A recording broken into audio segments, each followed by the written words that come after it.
There's the Victorian Championship.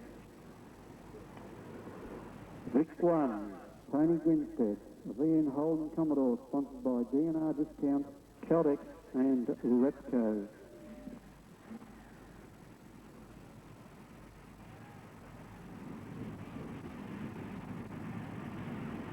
Greg Valentine, 17, Mick Clark. Then we've got the Ballarat 13, Gary Cook, and Horsham 15, Rod Berry. They're the starters for the first heat of the Sedans Victorian Championship. Forming up nicely now, just waiting for Rod Berry, the car at the rear, to move up.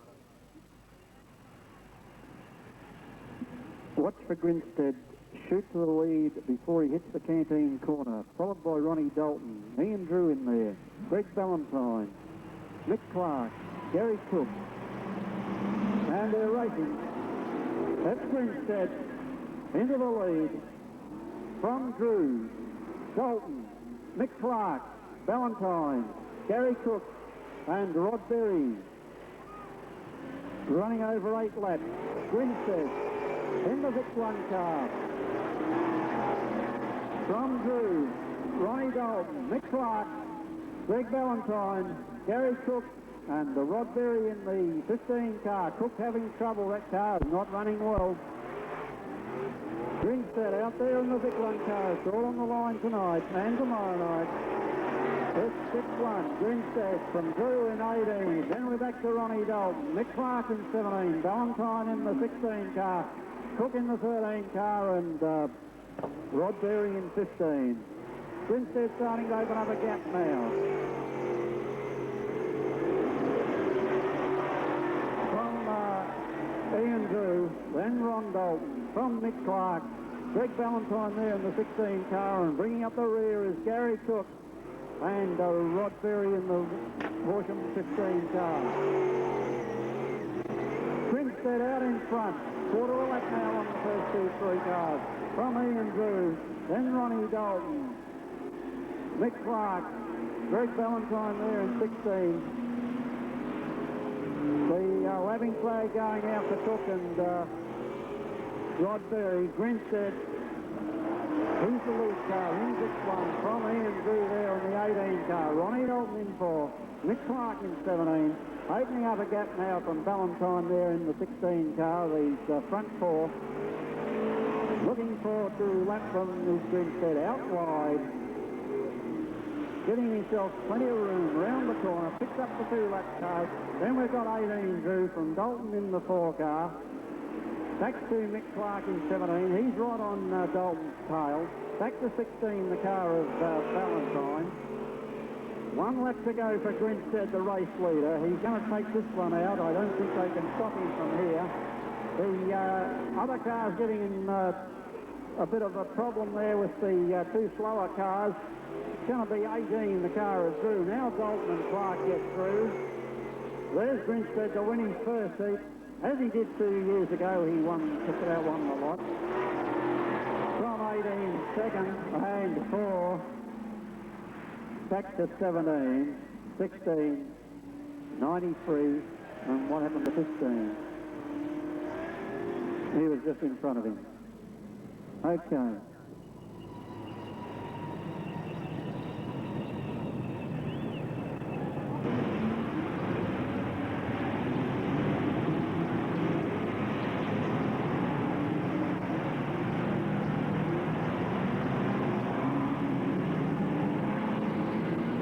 Green flag's up. We're on the way to the second heat.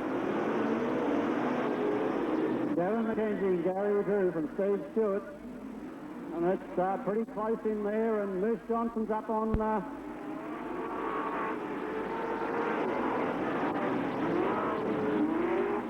Lauder's car. But they've got it down. Gavin McKenzie, Gary Drew, Steve Stewart, John Rodder, Ronnie Adams in the 6th car, the big mover. Gets into the tail of John Rodder. Neville Welch, Jeff Truan, back to Neil Lauder, Lionel West, Moose Johnson. Back at the lead car, and it's Gavin McKenzie with the pedal down. 19 is there, Gary Drew. Ronnie Adams out wide. Not much between the front runners. Steve Stewart looking for a run down on Drew. Can't get it. It's Kevin McKenzie in 22. From Drew in 19. Back to Stewart in 47. Rodder in 46. Adams there in the 6th car from Truan, LC, Lauder, Vinyl West, and Moose Johnson in 63. They're starting to bank up down here at the minor places. It's Gavin McKenzie out in front. Steve Stewart up there in 47. Drew in 3rd. Rodder hanging on to 4th place. Adams right up on his tail. Then we go back to Jeff Truan, Neil Lauder, Neville Elts, and Lionel West having a battle of their own back for at the rear of the field from Moose Johnson. McKenzie's got the pedal down. Adams running wide here, out under the fence, up in 5th place. Oh, and the car at Truan. And Moose Johnson slowed at the rear of the field.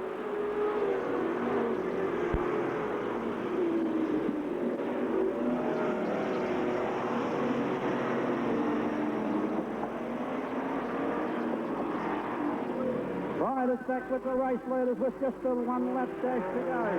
It's Gavin McKenzie in 22.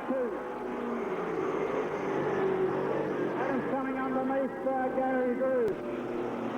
Drew's not going to let him go away with it. He goes wide. It's action all the way here. Roddy Adams punts it down again. Up into 3rd place. Over the line they'll come. It's 22. It's McKenzie. From Stewart in 47 and Adams in 6th. Then we go back to Gary Drew. John Rodder. Here's Lionel West. Truan. Neil Lauder, Lionel West, Neville Elts, and Moose Johnson, who will finish.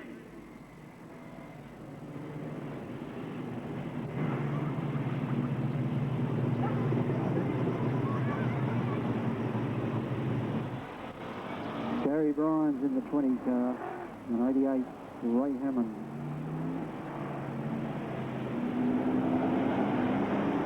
He's moved up nicely and settled down.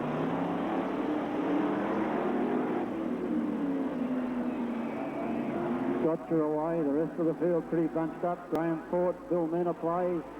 David Galley gets the run down on the inside now. McEachran looking for a run around the 33 and the 20 car, but can't get it. Scotcher out in front on the first lap. Now Gavin McEachran makes his move around the other 2 cars. Oh, look at him fly down the back straightaway. Picked up 3 on that lap. Trying to move up into 3rd place. Back to Brad Scotcher. He's the front runner for 4th. Then we've got McEachran, a great drive from the rear of the field up into 3rd place from David Galley there in 4th. Then we go back to Gary Bryan. Menna and Ray Hammond. It's Brad Scotcher out in front from Graham Ford. 79 McEachran. Then we got David Galley, Gary Bryan, Bill Menna and Ray Hammond in 88, Portland 88. Look at Scotcher go out here in the Pontiac. Number 1, this guy you are. From Graham Ford. Gavin McEachran right up there. Then we go back to David Galley.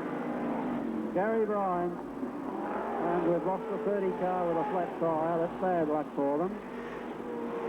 Brad Scotcher in 1. Then we go back to Graham Ford in the 7 car. McEachran trying hard in the 39.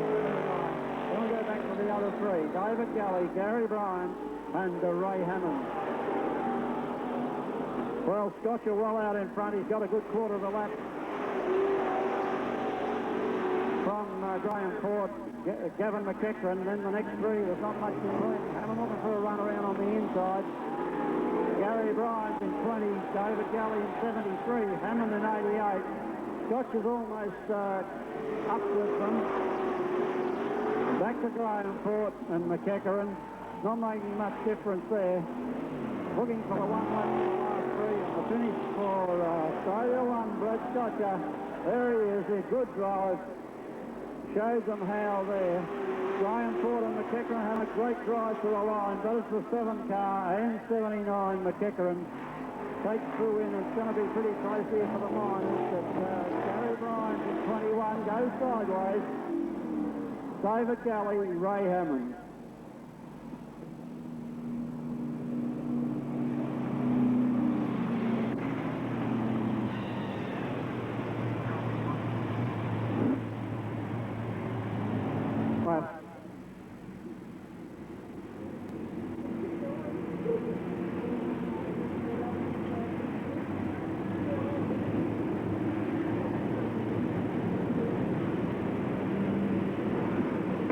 4, Les James, and the A Ford Falcon, sponsored by Fast Fit, A&G Lamartini and Sons.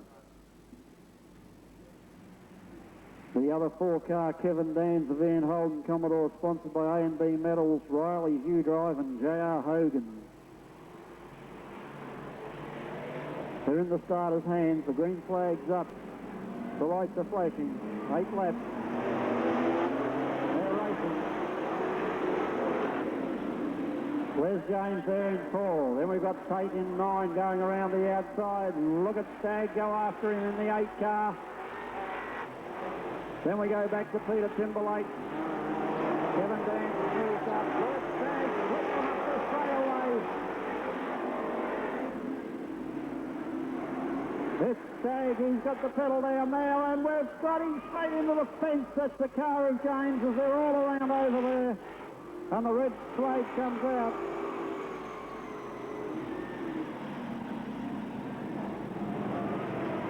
Well, they went every which way, and Les James headed straight for the fence.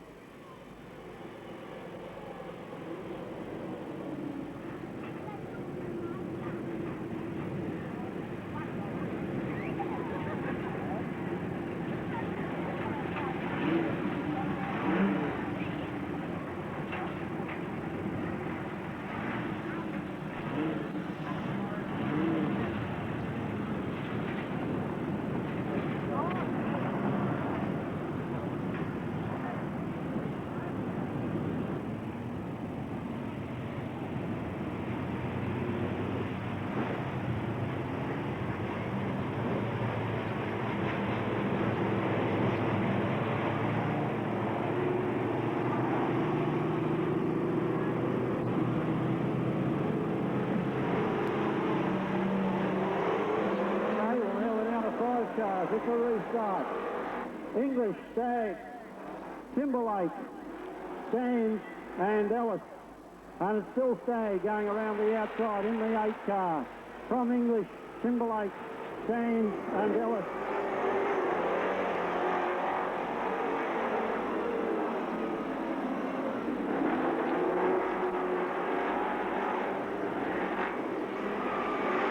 Darryl Stagg in the 8 car leads them around. Jimmy English up there in 13. Timberlake in the other 13 car. From Kevin Dans and Steve Ellis in 9. Timberlake having a go at Stagg now. It's Stagg in 8. Timberlake in 13. English in 13. Kevin Dans in the 4 car. Back to Steve Ellis in 9.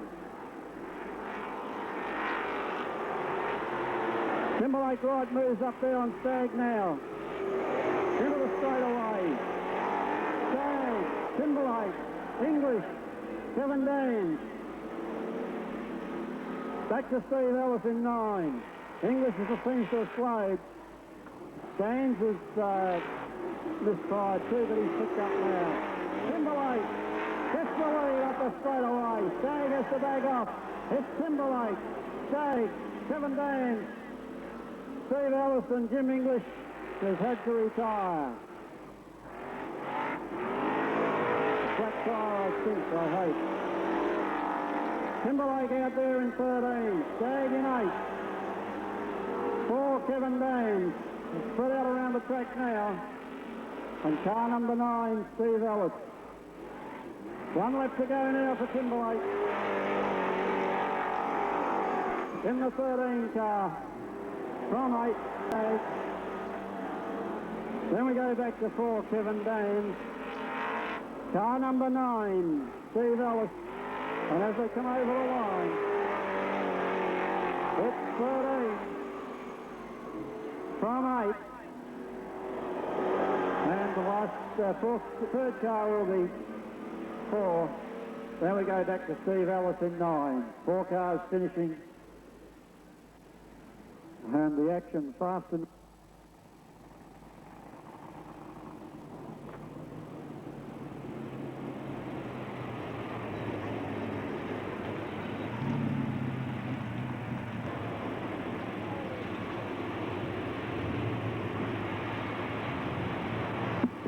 Now the starter's got the green flag. Cars are moving around. The flag goes up. Stagg, Valentine, Timberlake, Johnson, Dan, English, and Steve Stewart.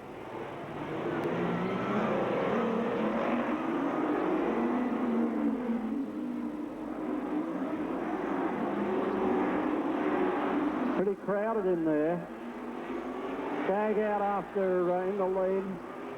Timberlake out after him.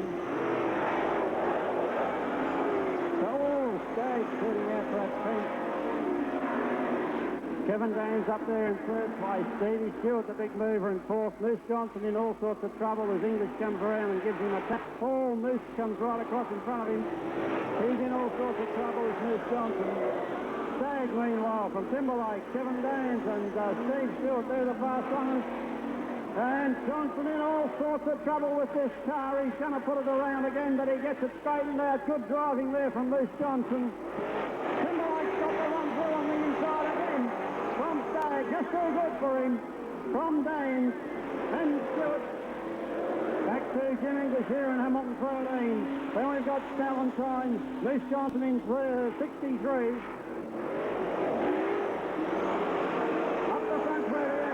Timberlake, Stagg, then we've got Danes and cutting off Stewart. Stewart gives him a bit of a bump. Then we go back to English, back to Valentine. And Moose Johnson gets that car around again. It's Timberlake from Carroll Stagg. Then we've got Stevie Stewart, he gets the warning flag. From Danes, English. Valentine here in the 16 car. And Timberlake, Stagg, and Moose Johnson, he's being lapped by those two. Stewart out after him now. Then we go back to English and Danes. English moves up on Danes. I think Danes has slowed. That's a nudge from Stewart. Valentine in the 16 car. One lap to go. It's Timberlake and Stagg. Let's stay with them as they go around. It's Timberlake from Stagg. Now we've got Steve Stewart, he's back in third place. Kevin Dane's up there in fourth from English. And Stagg gets it back down on the track. 13 over the line from Stagg in 8. And the driver's a little bit wary of that. 47 Stewart. Danes comes through the smoke in front of English and 16 Valentine. And Moose Johnson finishes the second race. Looks like he could have a flat tyre. Did a good job to keep that car under control.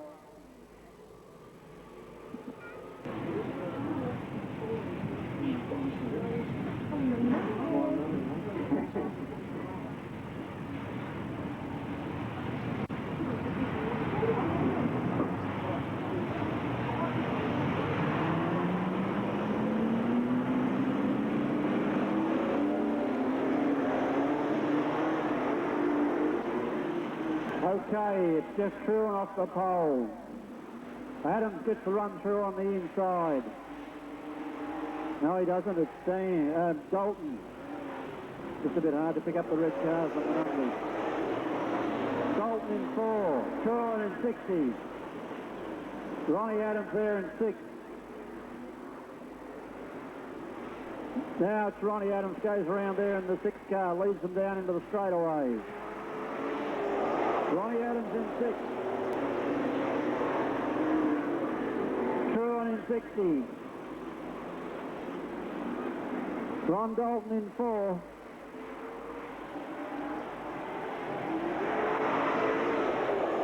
Terry Bryan's in the 20 car in 4th place.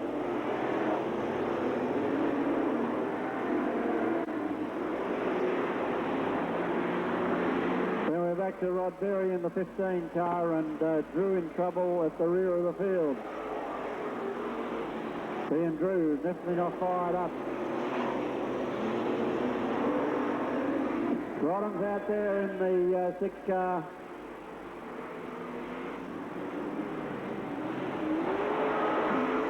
Ronnie Dalton in car number 4. Jeff Truan back there in 60.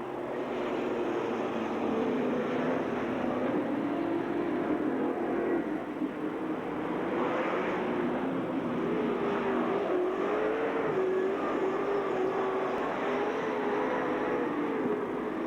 number 6, Ronnie Adams, leads them around. Then we've got Ronnie Dalton in 4. Jeff Truan in 60. Gary Bryan's firing up a bit now in the 20 car. Rod Berry in 15. But it's Ronnie Adams in the 6 car. From Ron Dalton in 4. Jeff Truan in 60. Bryan's there in the 20 car. Drew in all sorts of trouble. I don't know what's happened to Ian Drew. Never fired up at any stage of the race. Here's the finish flag for car number 6. For and car number 60.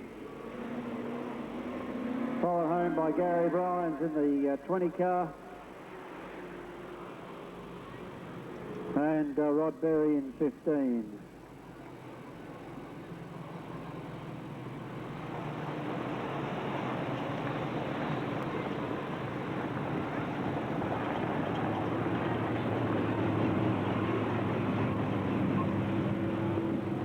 Right, car number 6. Ronnie Adams from the state of the USA took the win there. From car number 4, Ronnie Dalton, and car number 60, Jeff Truan. The fastest time,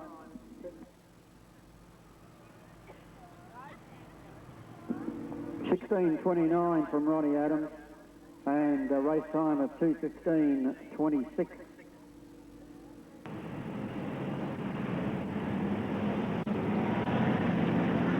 Right, the flag's up.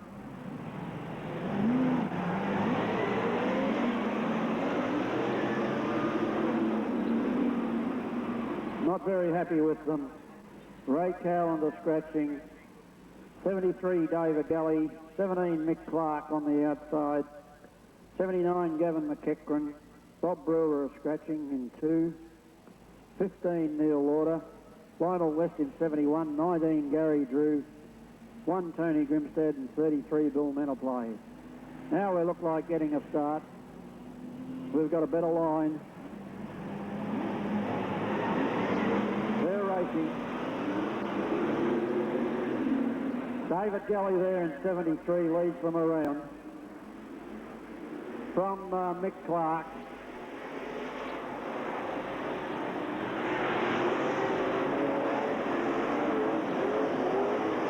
Mick Clark, the lead car from McEachran.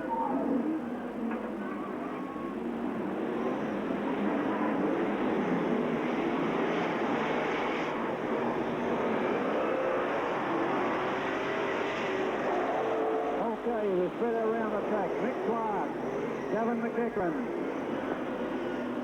Neil Lauder. Then we've got Galley. Grimstead up there in 1. Lionel West blew a tyre. Mick Clark out there in 1 from Gavin McEachran. Then we've got Neil Lauder from Tony Grimstead, the mover. Looking for a run down on the inside on Neil Lauder there into the back straightaway. But Lauder's not giving ground. Mick Clark in 17. Then we've got Gavin McEachran in 79. Lauder in the 15 car. Grimstead there in 6-1. David Galley in 73. Gary Drew there in the 19 car. And Menoply at the rear. Mick Clark in 17. McEachran in 79. Grimstead up into 3rd place now from Neil Lauder. Then we go back to Galley and Gary Drew and Bill Menoply in 33. Clark in 17 from McEachran in 79. Number 1 there, Grimstead. Neil Lauder in the 15 car. 73 David Galley and Gary Drew going up there in the 19 car. From Menoply in 33. 1 lap to go. For Mick Clark in the 17 car. From McEachran in 79. Grimstead in 1. From Lauder there in the 15 car.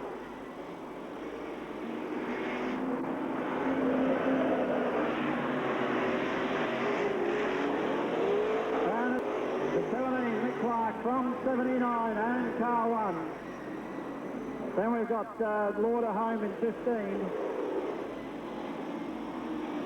Gary Drew and David Galley. And Bill Menafley in the 33 car. Lionel West blowing a tyre and having to retire.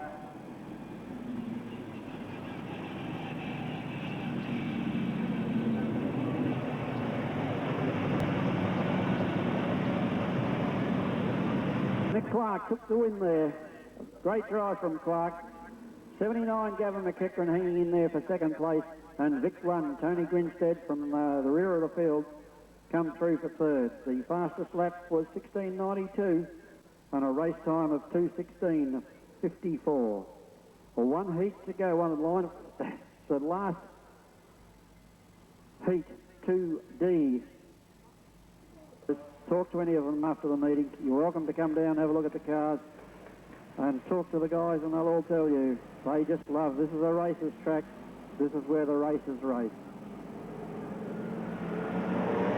Right, you're lined up. Ford, Neville Elf, John Rollo, Hammond, Gary Cook, and Steve Ellis has missed the start.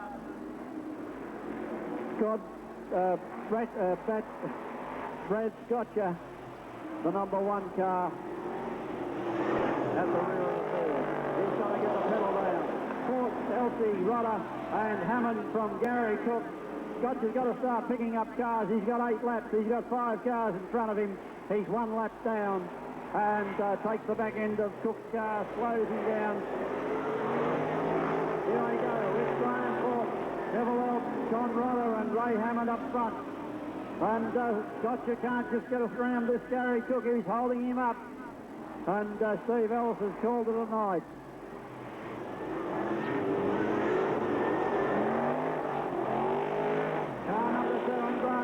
John Rodder in 46, Neville Elf there in 5 from Hammond in 88. Gary Cook in 13, and Brad Scotcher's got nowhere to go.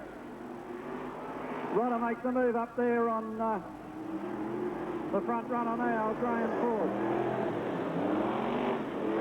Ford from Rodder and Elsie and Hammond. And Scotcher just can't get round Cook. He's holding him up. And Cook goes round. That's cleared the track. Now Scotcher can go out after them. And bad luck for Brad Scotcher. The stewards have pulled the green, and that means that Cook will go back in. No, Cook will go to the rear of the field for causing the stoppage.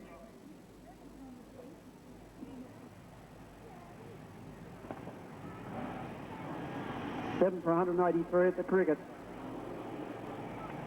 4 down, 4 to go. Can Scotcher pick up anything now? Fort, Rodder, Elf, Hammond. And Elsie. Now Scotcher looking for a run on the inside. It's pretty bunched up with 3 to go. Fort, Rodder, Elf, Hammond, Scotcher.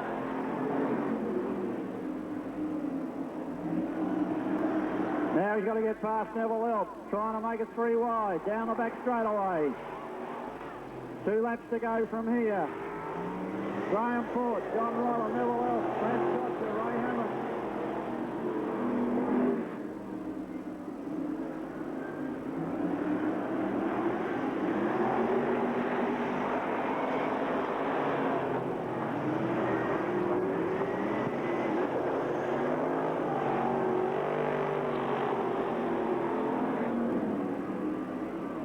One to go for Graham Ford, John Rodder in 46. Elsie and Scotcher, look at them go. And Scotcher's picked up third. Good finish here. Ford, Rodder and Scotcher. Neville Elf and 88. Well, no doubt about that, the locals kept the Australian champ pretty honest there. They held him up all the way. He couldn't get a run through. First it was Cook, then it was Hammond, and then it was Elf. And he got him into 3rd place. So 7, Graham Ford, 46, John Rodder, and number 1, Australia 1, Brad Scotcher.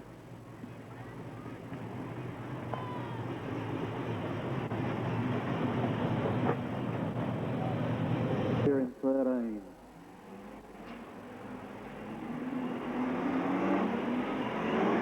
Let's see how the track holds up. Leading.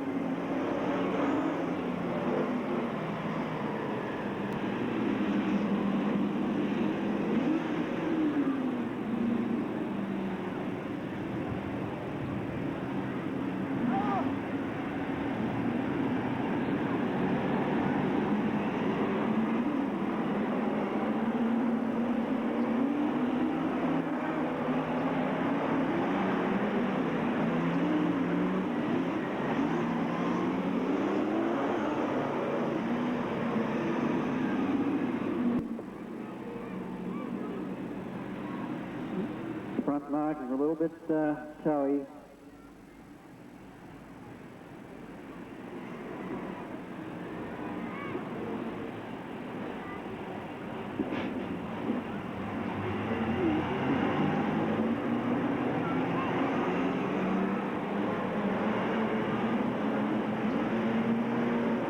I think we'll get a start this time.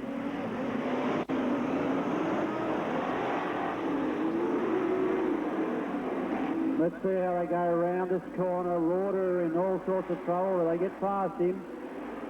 Timberlake, look at Timberlake, the big mover from the rear of the field on a wet track. All on brakes as they go into the corner.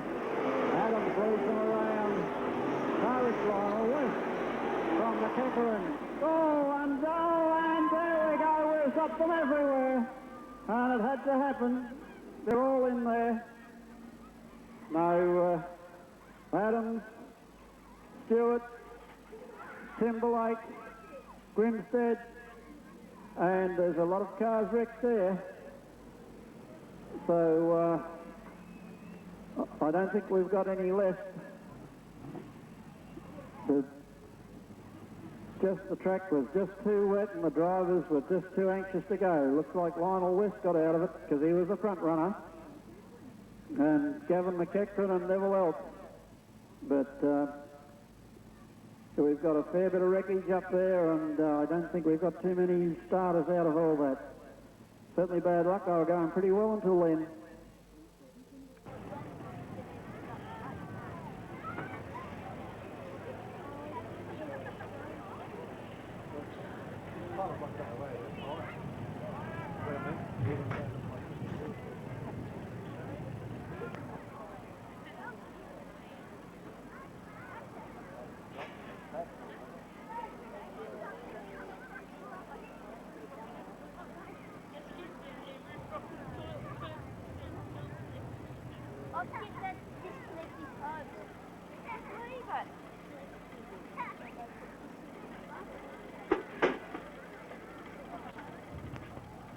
One that needs attention from the civil ambulance.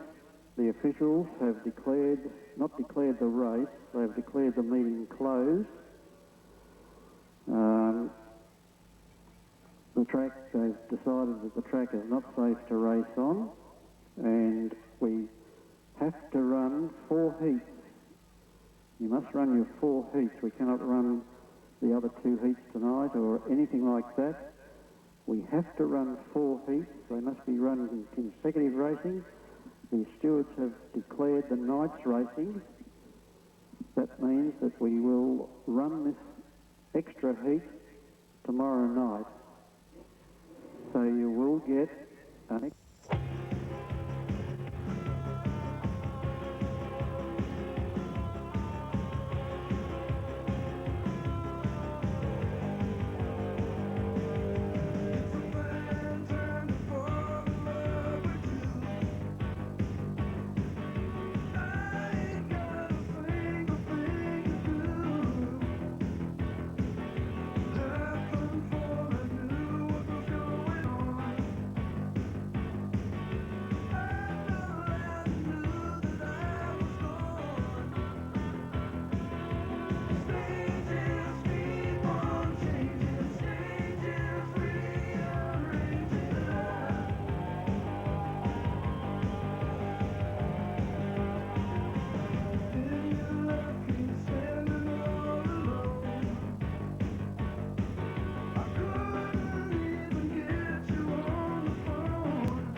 Okay, well, day 2 here at Western Speedway for the Victorian Super Sedan Championship 1992-93. Once again, the skies are overcast. Probably a little bit of threat of rain around, but none at this stage. After a hectic 2 heats last night, Peter Timberlake has been the guy to excel with 2 wins, and he's come up with 72 points. And the rest of the field, well, I suppose Graham Fort in Ballarat 7 has come up with 64 points. But after that, they're a pretty closely bunched lot of drivers. Australia 1, Brad Scotcher 59. Brad had a good win in 1 heat, but got caught behind the slower cars in another heat, and he just couldn't get past them. They were fast enough to hold him up, but he just couldn't get past them, and he picked them off one at a time, but just could only get up into 3rd place. Ronnie Dalton, he's gone pretty well. He's up there in the placings. He's picked up a few points. Darryl Stagg is another one in the Ballarat 8 car, who are up there with around about 56 points. Tony Grinstead defending his title. I think he's sitting on around about 59 points. Mick Clark from Ballarat in Ballarat 17, he's gone pretty well and sitting up there somewhere with 53 points. And Gavin McEachran probably in the Mount Gambier car with something like 50 points. So at this stage, Timberlake, the outstanding driver, but he's got a lot of drivers poised right there behind him. We start racing tonight, and we'll be running the 3 heats, and hopefully we'll have some good clean racing. I'd just like to step over here now and talk to the guy that was involved in the racing incident last night that caused the stoppage of the 3rd round. And it's good afternoon to Neil Lauder. How are you feeling now, Neil? Oh, not real bad. It's a bit sore around the rib area. Yeah, not real bad. Right, well, I guess last night would probably say one of your most frightening incidents in Speedway.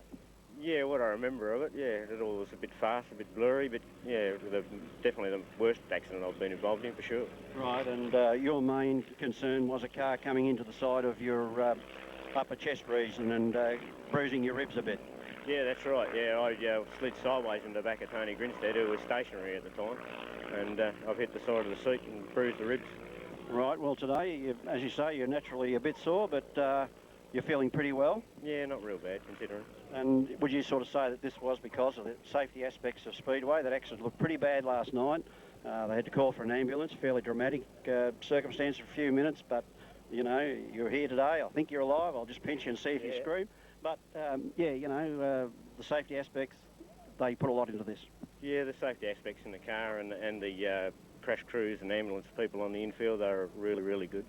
Okay then, Neil, well, so it's unfortunate to see anybody end up like this, but no doubt you won't be racing today, but you'll be back. Yeah, we'll be back, no worries. Right, well, talking there to VORA 15, the driver of that car, and Neil Lauder after a bad stack last night, but as you can see, very fit and very well today, so all the best to Neil. Okay, well, a fairly regular visitor to Western Speedway, and it's welcome back defending his title tonight to Tony Grinstead. Good evening, Tony. Great, thanks very much. Right, well, last night, a mixed night. How did it just go? Mixed to be a bit of an understatement, I think, yeah. Yeah, a bit of a bad crash. But, yeah, we had a bit of luck in the first run, though. Yeah, you won one. You won one? Yeah, we won one in the third. Third and the other one. Where were you running in the third? How far you come back from back in the field somewhere? Yeah, we started up right up the back somewhere and got up to third and run out of laps. Yeah, it's pretty hard driving from back there. We made a bit of a blow with the tyres. Yeah.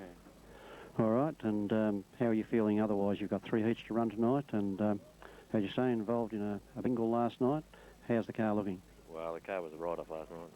Just didn't think it was humanly possible to repair it, but Darryl Stagg's crew and our own crew and Cookie's crew, they all hopped in last night and this morning, and yeah, it's a miracle we got it back on the track. Right, I'd like to thank them very much for all the boys that helped me. Thank you very much. Right, well, you'd be looking forward to getting the car out there and turning a few laps and just see how she's handling. Yeah, they're going to give me a few warm-up laps just to try it out, make sure the wheels turn. It was a real bad crash, so hopefully we're all right.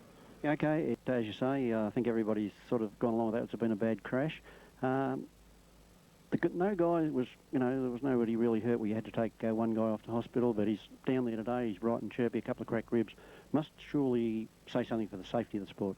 Our sport is definitely it's one of the fastest growing sports, and the safety is probably growing for us faster than what the races are. I mean, it's nearly impossible to get hurt. I mean, yeah, you do get minor injuries, but I mean, the crash was pretty bad. There's 3 of us just went in for checkups, and one's got a few injuries, but nothing to talk about.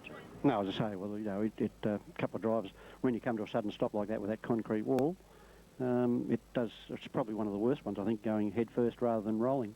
Yeah, especially when you see one going in front of you and you're heading in the same direction. You can't see what's behind you. You don't know what's going to hit you. But air safety is really good. Sometimes it drives you mad because you seem to have to put more things on, and every year they change the safety rules. But I think after last night, I can see why the benefits are there. Okay, we'll put all that past behind us, and we've got 3 heats tonight, so hopefully you'll have a lot better luck tonight, and that we will see you up there, perhaps making this 2 in a row. We'll be trying, that's for sure. Yeah, I know Tony Grinstead, he's always trying. Best of luck, Tony. Good on you, mate. Catch you later.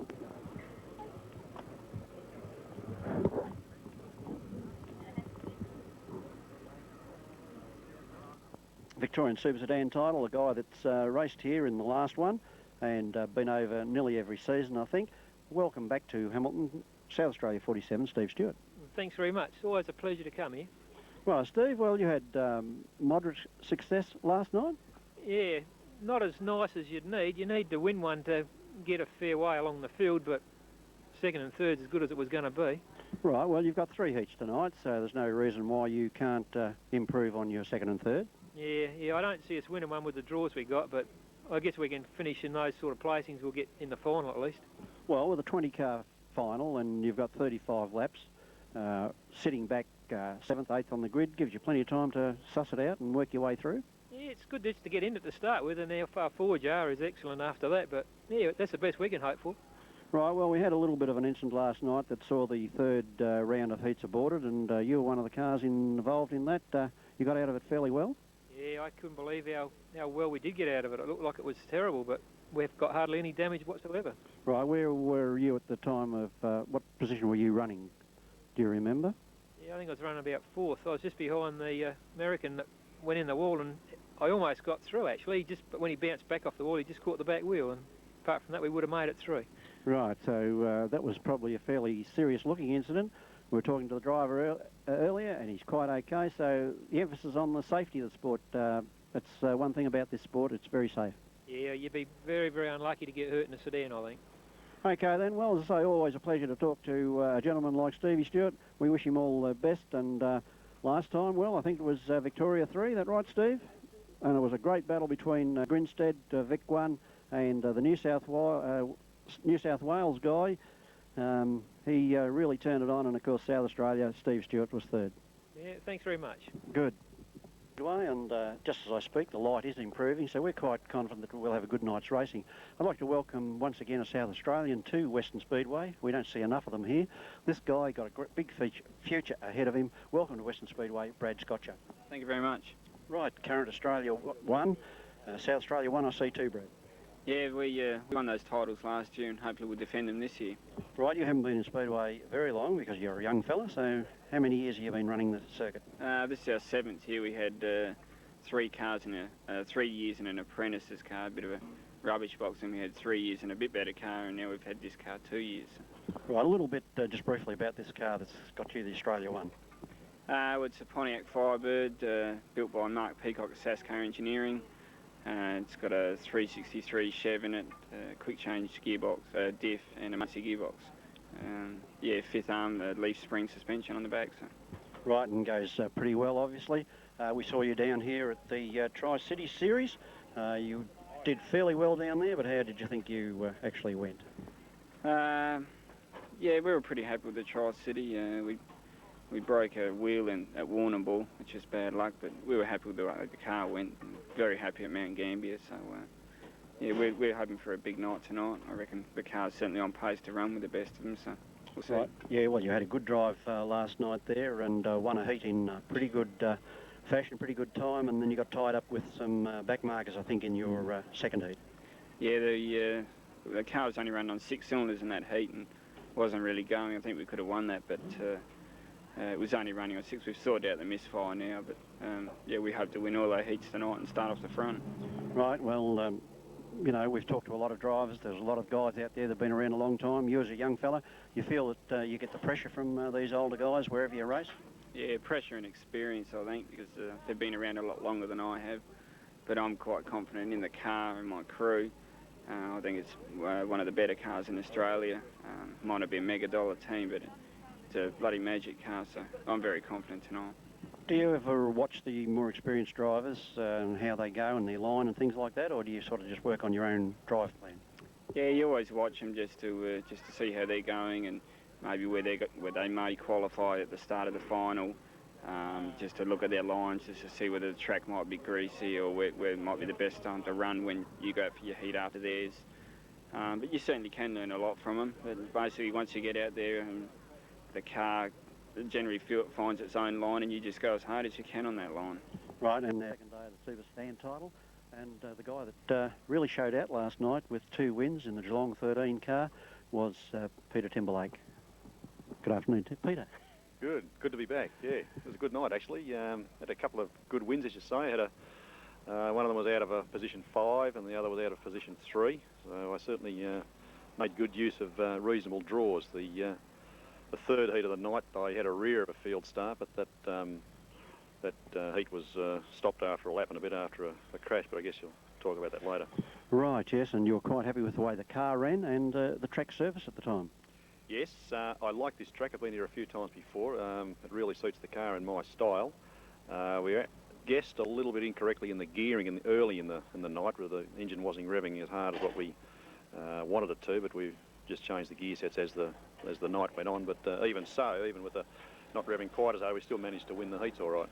Right, in the racing incident we spoke about, we've sort of covered that with the drivers involved, some of the drivers involved. What was your position in the field at the time? Well, from memory, it happened so quickly. As I said, I come out of 10 or rear of field in that, and into the first turn, 1 and 2, I think I managed to get up to about 5th from the rear, and I thought, well, that was pretty good, so I kept on with it, and then we came around again over the start-finish line to complete the first lap, and into the turn 1 and 2. As I said, it happened so quickly, I can just vaguely remember the American turning right, hitting the wall, Grinstead clipping him, and I clipped Grinstead and the Yank, ended up sitting up on top of Stevie Stewart's car from South Australia. So it was, but it happened so quickly, it was very hard to remember what actually really did happen. So how do you think the racing track conditions were at that stage? Well, to be honest, I thought the track was atrocious at that stage. By saying that, I mean the straightaways had plenty of drive, so we were virtually flat out in the straights, but the turns, for some reason, the pole line or low down was extremely greasy, which meant that even if you wanted to or try to avoid the cars that hit the wall, you just couldn't do it because our cars, my car and the others, seemed to just wash up track and just sucked us into the incident. And I was pretty disappointed, and I've spoken to a few of the guys, and a lot of us were very disappointed about the track was so greasy, making it a little dangerous, I thought. But however, we all have to race on it, so that's the way it is. Well, it's probably just bad luck. As I say, I think in the earlier part of the night, the track was pretty perfect. Well, it was. That's something else. You dial your car in as the night goes on. You start off with a certain amount of stagger and gear sets and ratios and so forth, and your tyre compounds too. And as the night went on, the track got better and better and better, and it was great. Lap times were sort of more or less on the lap record or just a little above it. And then all of a sudden, we strike this heat that the conditions had changed and it was very greasy, and I believe it made it a bit dangerous. Okay, well, we hope that tonight we can get out there and go racing, and that everything is up to scratch, and that Peter Timberlake does very well in this Victorian title. Well, we're trying to. So I've won it once before, so I'm trying to make it the second.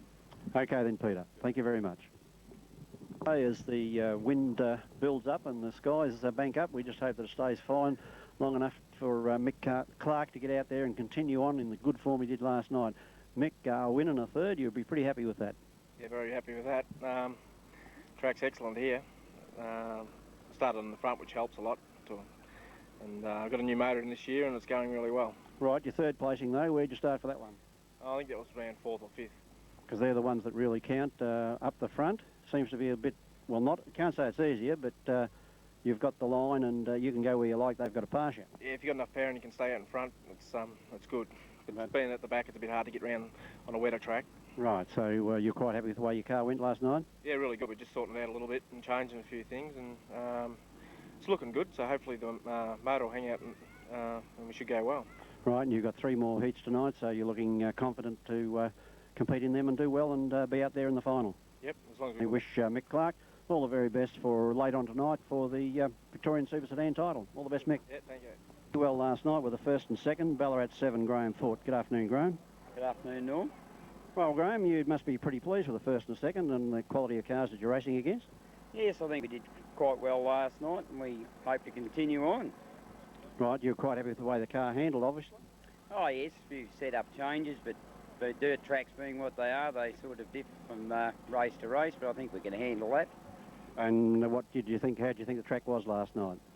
Oh, pretty good all round. You had reasonable fields and against cars. Who's the guy that beat you? Well, the guy that ran second too is Brad Scott, your Australia one, so I think that's sort of says it all, really. Yeah, certainly no disgrace to follow Brad Scott home, but he sort of looked a little bit ordinary later on in the heats. Yes, well, we beat him in our second heat, so whether Brad was having a few problems, I don't know, but we all encounter problems.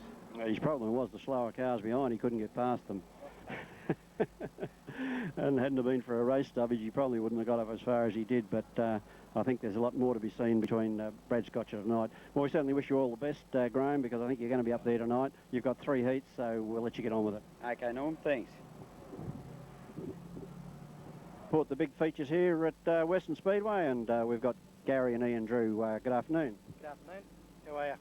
Right, well, you two guys, you had a couple of reasonable runs last night. How are things going? Yeah, I had a fourth and a fifth in my 2 heats, and then we had that bit of a crash at the one in the end. They're going to run again tonight. But yeah, the track was very, very good. We've done a couple of modifications on the car to try and make it go a bit quicker, so I'll just see how it goes later on. Ian, how'd you go? Yeah, I come second in my first heat, and I done a tyre in my second one. I still finished. So yeah, I got points for it, so I'm happy, yeah, for sure. Right, well, Gary, you mentioned that you're in that bingle. Where were you running at the time? Oh, I think I was down. I started out of 8, I think, and I was probably still where I was. But when I come down the straight and saw the havoc, it's just the track was that slick then because of the grade and the water. That the car just kept going into what the mess that was already there. So I came out of it pretty easy though. There was just nowhere to go, I think. Nowhere to go. No, they were all piled up in the corner, and I think Neville Knowles and I went in together, and they were all already stopped. But yeah, bit of havoc there. Yeah, right. We were talking to Neil, the driver, and it looked pretty bad. You were out there. You were pretty close to it. This emphasises the safety of this sport. It certainly does. The cars are very, very safe. That's where credit, I think, to the ASF and the VSC for bringing in the safety regulations that they are. And yeah, Neil just got a bit of a bruising, I think, but come out of it okay. Yeah, okay. Well, thanks. We'll let you get on with the preparation of the 2 cars, and I know that you're looking for better things tonight with your 3 heats. Best. Okay. Thank you. Okay, well, another driver that's doing rather well here at Western Speedway, a regular visitor over here from the Mount Gambier.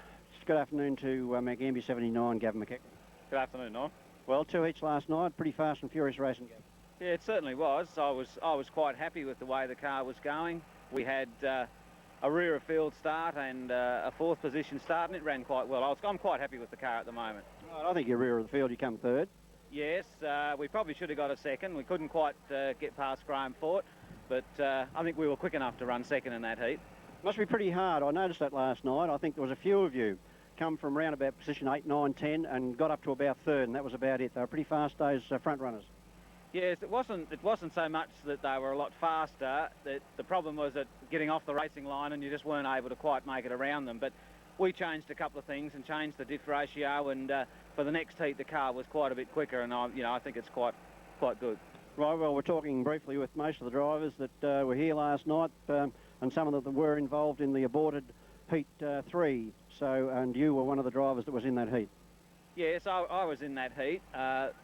The racing line that Lionel West and I were using was quite acceptable. I thought the track was pretty good, actually. It was obviously slippery up high, and there's obviously been some mistakes made there somewhere with drivers being up too high and nowhere to go. Did you feel any contact from a car that probably was near you? Yes, there was a contact coming into turn 1 and off the right-hand rear of my car, and I heard a great bang behind me, but I don't run a mirror. I don't know who was there. I was interested in trying to get it past Lionel West, and I obviously Lionel was trying to keep me behind him, but so we weren't concerned what was happening behind. But yes, there was a very small contact, and I think that's probably what started the incident. Right, and of course, as you say, you're one of the front runners, so you were pretty fortunate there. You didn't receive any damage. No, it was certainly a shock when the red light came on and I was stopped up the other end of the track, and there was, you know, 6 or 7 cars all there in a tangle. It certainly wasn't what I expected to see. Okay, then, well, we wish you all the best for the 3 heats tonight, and I think you're about due for some success here at Western Speedway. Well, I hope so. I mean, we're not quick enough to win a feature like this, but I think we're quick enough with a bit of luck to, you know, run a placing down the line there somewhere. It's only a small engine car. I think it's the only 308 Holden here running, and you know, we're quite happy with it. Right, well, this driver, he's not satisfied unless he gives his all, and I think we'll see it later on tonight. Best of luck, Gavin. Thanks, Noel. Sedan feature would be complete without my mate here, Ronnie Dalton. I usually call him Rotten Ronnie, but I'll be very nice to him today and won't say anything like that. So good afternoon to you, Ron. How are you there? Right, well, last night you did reasonably well, I think. Yeah, the car was going pretty good there last night, and we just hope we're going to do the same tonight and keep the car on the pace. What did you think of that incident we had there last night? You glad you weren't out there? Yes, I was glad I wasn't in that heat. It's actually one of the worst accidents I've ever seen. Right, and for the drivers to come out of it the way they did, well, it's a pretty safe sport.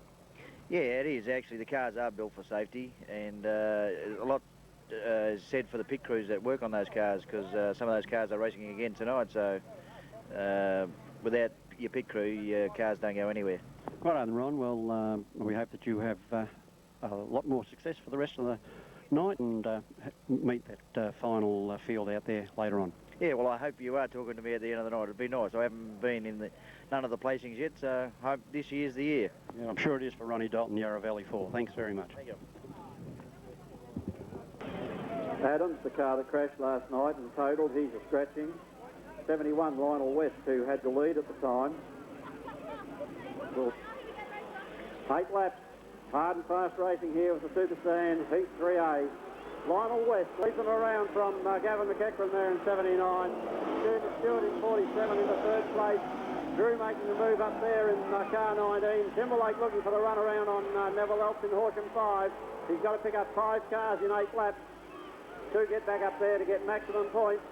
And it's Lionel West. He's got number 71 really fired up from 47, Stephen Stewart.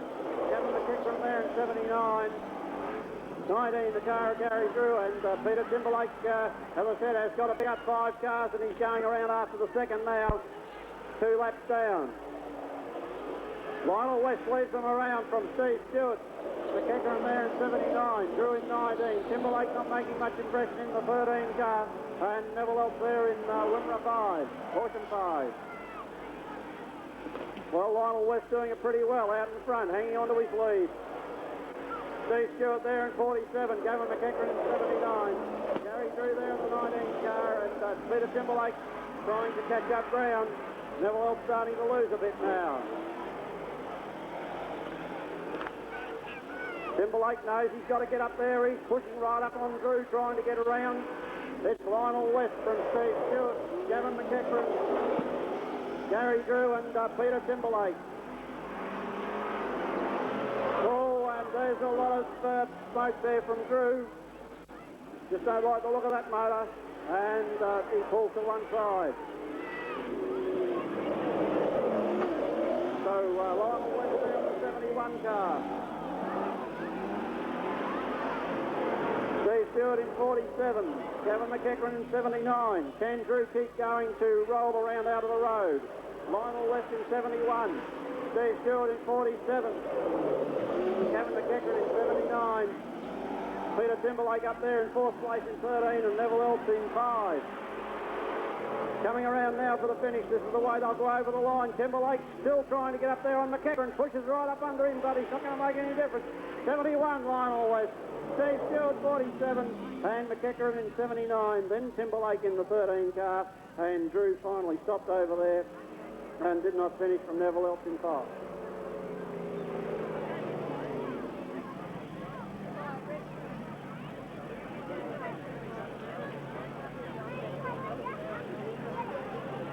Here at Western Speedway, I think this night's going to hold. It may be a bit colder than last night, but certainly you'll walk to the race, I'm sure of that.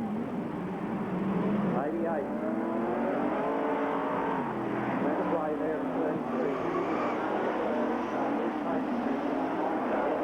And watch the car right Carol Stagg.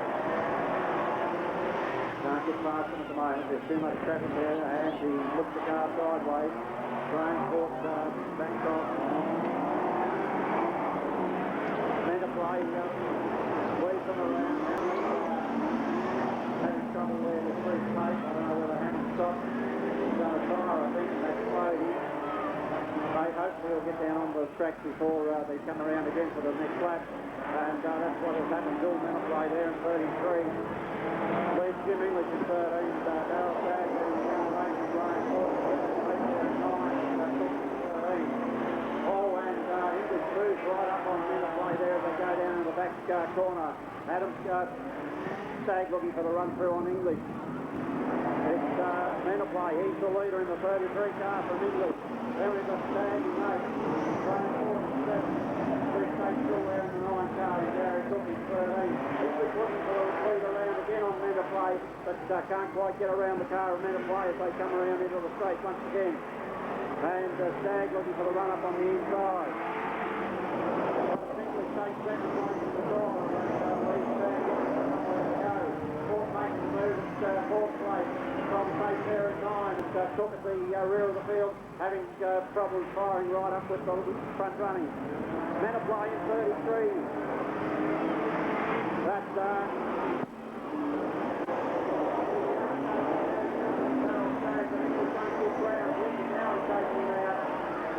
and English loses not only second place, but could lose third, but he's back down there and quickly closes the gap.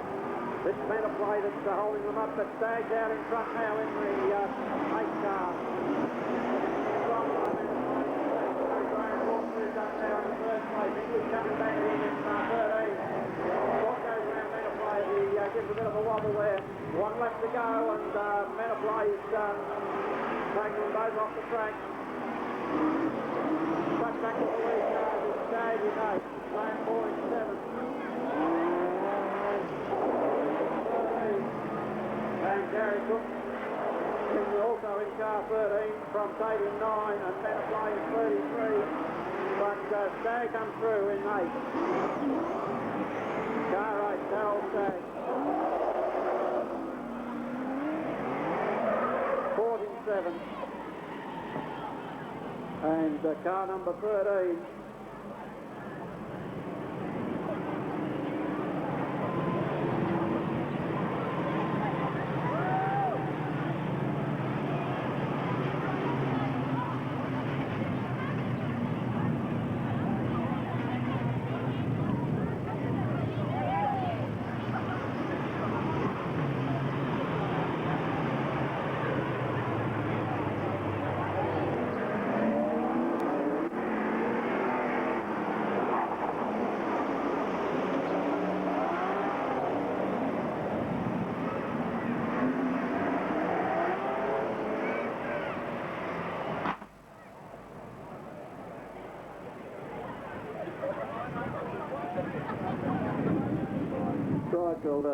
Just a few discrepancies there in their starting position.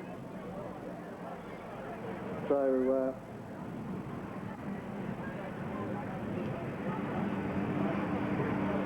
first two are right.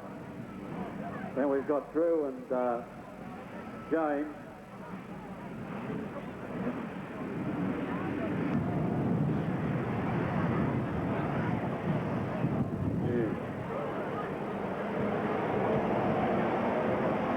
Car 9, Steve Ellis from Bendigo. Gary Bryant's on the outside. Car is through. Ellis up there, and Robert Scott to go in the number 1 car. Around the outside, he's not much around tonight. Have a look at that from 6th, I think it was, or 5th. And right up there to second at this stage. Looking to run through on Gary Bryant. Bryant. Going to Poundstone in the first chance. He's got to go straight up down the straightaway, and we've got car 4 around down here in the bottom corner. So we're going to have a race stoppage.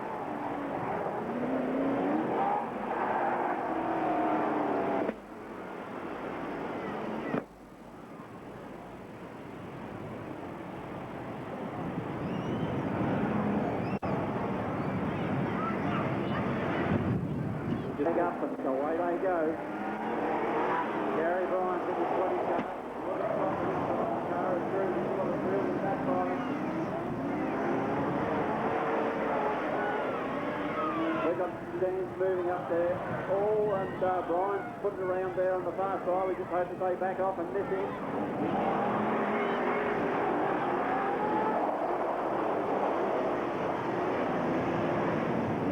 Once again we get a race stoppage. Well,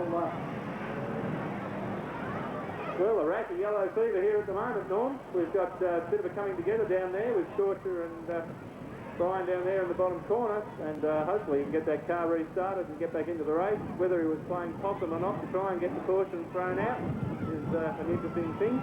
Yes, well, this is one of the things in Speedway. They do that, Trevor, and I sometimes think there should be a penalty.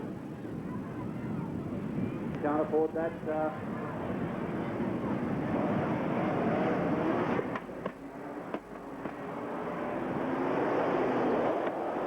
Steve Ellis also is trouble with the car back line. He goes up the straight, so he may pick up. Meanwhile, back with Ian Drew there in 18. Ronnie Dalton in 4 car from Valentine there in 16. Les James in the 4 car. But Steve Ellis has called it a day. With Wes Ron Dalton out in front. Drew chasing now in the 18 car from Valentine in 16. Back to Les James in 4. The 20 car, the car of Gary Grimes. And Rod Berry back there in 15. Well, Ronnie Dalton is out in front there now. But we've got the yellow on. Obviously, the steward considering that the car was in a dangerous spot there while the crash crew went to remove him off the line. Now we're off and racing. There's Ronnie Dalton to do it now as he goes out straight away from Ian through there in the 18 car. Valentine in 15. Luke James looking for a run through there in 4. Greg Lyons in the 20 car and Rod Berry back in 15. Bit of a battle up front here between Drew and Dalton. But Dalton James looking for a run round on the inside of Valentine. Might go wide and do it, but if he's good enough, he should be able to. Meanwhile, the front 2 cars have opened up quite a gap. Dalton and Drew from Valentine. James not making much impression, although he's trying to run the outside. And Brian there in the 20 car. And Berry in 15. Over the other side, a bit of a swing straight. And Dalton and Drew hard out over there from Valentine, and James still trying to pass him. But it's Dalton holds on to his lead from Drew. Now James gets around the car, up to Gary Grimes. Rod Berry does a little bit of 2x2 now as they go around. Dalton doesn't seem to be going fast because he's going too fast for Drew to pass him. And James has got the job in his hands now to run them down from Valentine, Gary Grimes and Rod Berry. Well, we're going to get this event over, and Drew coming right up gives Dalton a bit of a shove. Dalton gets around the corner, and Drew's out after him now from the Les James in the 4 car. Valentine there in 16. And Gary Grimes and Rod Berry. All this still Drew sort of getting right up Dan. But Dan takes the place there. Car number 4. Yeah. Ronnie Dalton, sorry. And Ian Drew. And Len James in the Danton on 4. So we had Yarravelli 4. YV 4 there. The car of Ronnie Dalton. The 18 car of Ian Drew. Avalon 18. And the Dandenong car L4. 63, not to mention Moose Johnson. Not to mention that he's rolled over twice here and he's through 2 previous guys. So I promised I wouldn't say anything. I wouldn't tell anybody. So let's look at 63, the pole car. Had lots of problems last night. On the outside of him, Kevin Dan. Then we go back to Gavin McKenzie.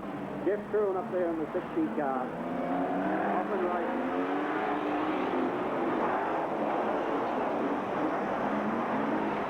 And he's run around above all the seats. And he'll clear the track and get it back on will move. Kevin Danes meanwhile leaping around in the forecast. Get through it. From Gavin Kennedy. Good right there, 17, right up on the back of the front. Gavin McKenzie now. The 73 car.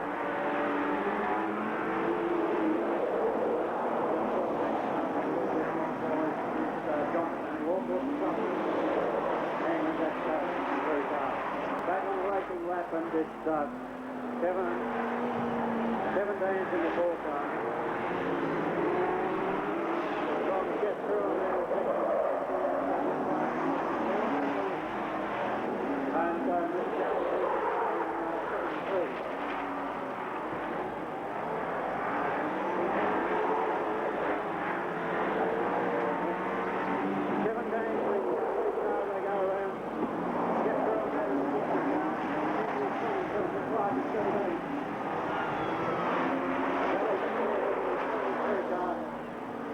Showing all sorts of trouble with the 63 car.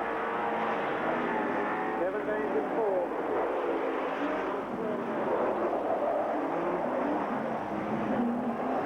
There's the front 4. Danes getting away a little bit now.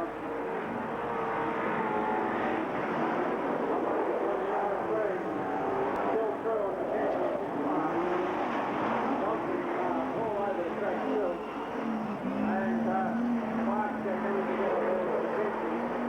One left to go for Danes. In the fourth end. In the fourth car. Look at that pushing around. The track, not lose much time. And the other car is slow when you see the dust. They're coming around for the finish. It's going to be Kevin Danes. In the fourth car, Ronnie Wiggin on number 44. Jeff Curran in 60. And Nick Clark in 78. Neil Galley there in 73. And Moose Johnson will finish over the line.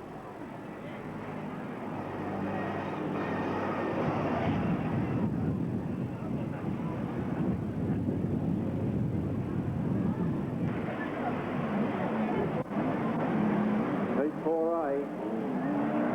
Kevin McEachran. Kevin Danes.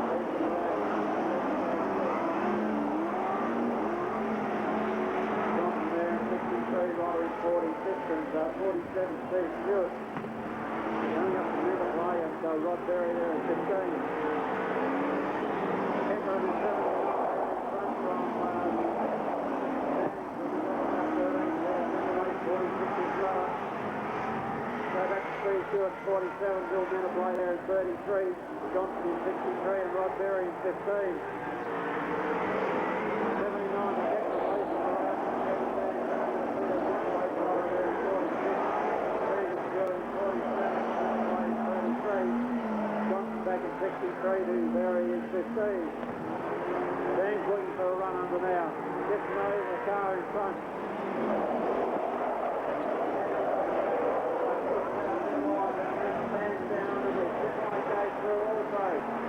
And Johnson's around here in the main straightaway.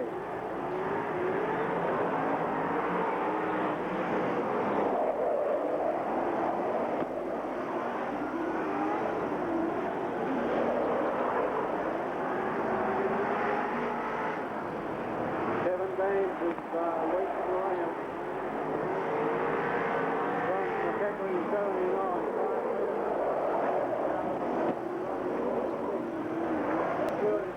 And Bill Menneblay there in the 33 car. Hold the line for the two slower cars at 15 and 63. Kevin Danes in 4.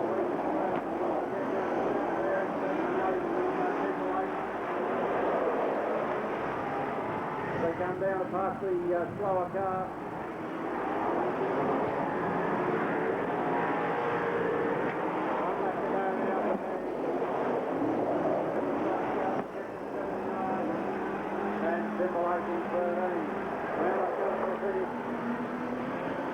They're past up the slower cars. It stands in the run to the line.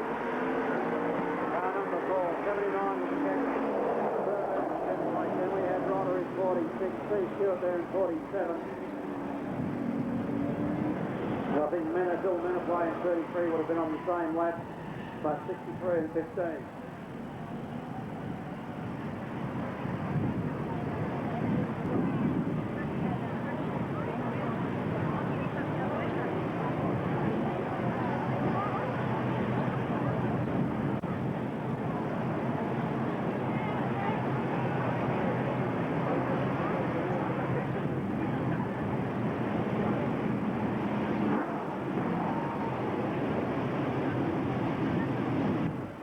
But one of the characters around the Speedway scene, of course, only lives within 200 yards of the Speedway, but electing to run with the Portland Club this season. Right, well, Jim English on pole, Lionel West in 71, Graham Ford right behind him there in the 7 car. Ian Drew up there in 18, gets through. Bruce Stay's 9 going wide, saving the wall. This lets Gally through in the, no, it's Gary Drew, sorry, in the 19 car as he passes his brother Ian. Oh, look at him and getting that wheel up. Back to the lead car. Triple.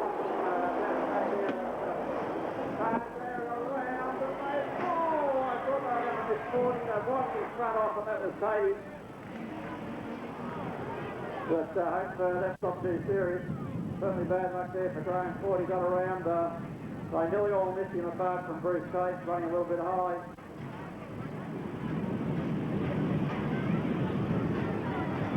I think I may have jinxed him there, Norm, earlier on in the night. I said a beautifully presented Commodore, and now is not quite so beautifully presented. The front end looking a little bit damaged there. You can't quite see the right-hand side. The cars are running around. Caution on the Speedway. Caution on the Speedway, and for anyone who's interested in the Split Series, I've just been in touch with Ian Campbell up at Toowoomba Speedway tonight.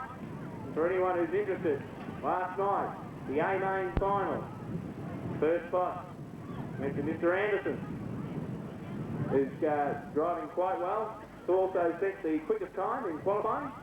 Second spot in the A-Main last night was Max Dumsney. And in third spot, a guy who's absolutely knocking them dead up in Queensland is Nathan McDonald. Now they've gone down to the Toowoomba Speedway tonight. Now you might note that anyone who's been following this, just hope we end up with the 20 cars for the final, but we should. We had 36 nominated, so we should be pretty right. Lionel West, Jim English and Jeff Truan. Then we go back to Gary Drew and Ian Drew and car respectively. In single file, they go down the back straightaway. Lionel West is going pretty well tonight in the 71 car. From Jim English there in 13, he'll be anxious to do well and get some points on the board. Jeff Truan out there in 60 from Gary Drew in the 19 car and Ian Drew in 18 running at the rear of the field. But there's only 5 cars, 5 very quick cars, so it wouldn't be no problem as running out there. Lionel West in 71, Jim English there in 13. Jeff Truan going down the top corner. Lionel West from Jim English. Lionel opening up a good gap there of 3 car lengths as they go down into the back straight.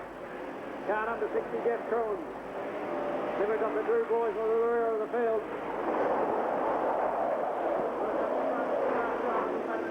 Lionel West from Jim English there in 13. And the car of Jeff Truan from Gary Drew and Ian Drew.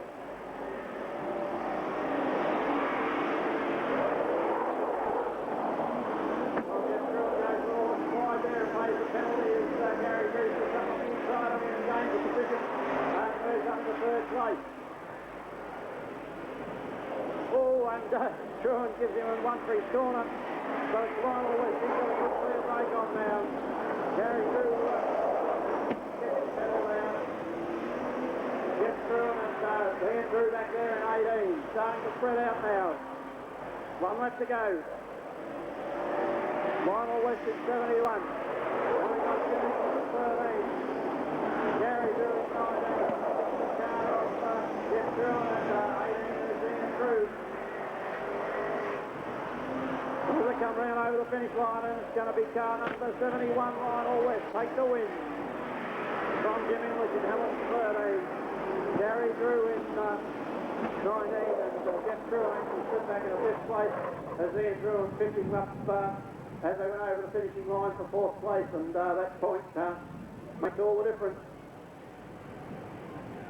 So a win for 71, Lionel West. Jim English in Hamilton 13, one of the local boys, well, the only local boy running. And car number 19, Gary Drew it was, third over the line.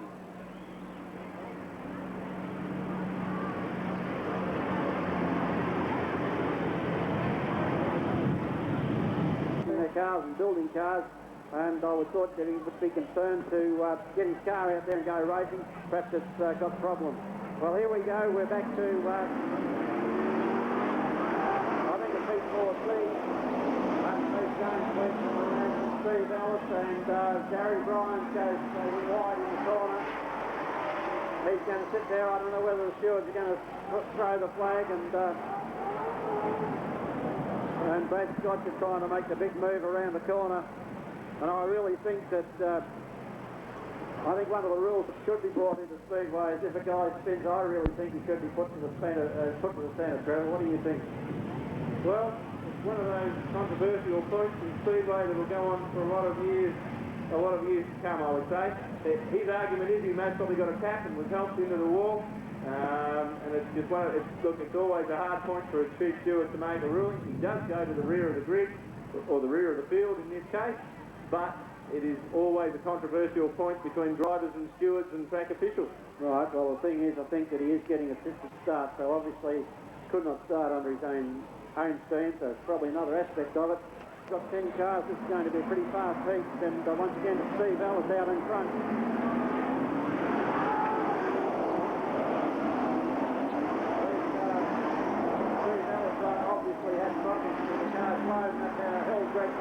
Right back. So we'll go back to racing. Les James and Brad Scott. Not for long though. Scott will come down to the turn in front of James. James goes wide. Just lets Ron Dalton in Yarra Valley pour through. And Stag also there in car 8 comes through. Pretty fast car. Brad Scott's around in front. Seven man there in 4th.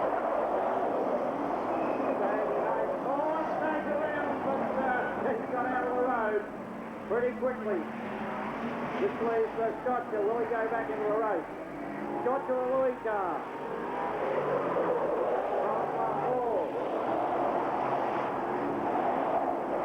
Looks like he's going to go back in. He'll be a lap down, unfortunately. He's got to find a position to get out there too and not interfere with the racing. We'll go racing with Brad Scott. Leading us forward to the race. Gary Bryan to the rail.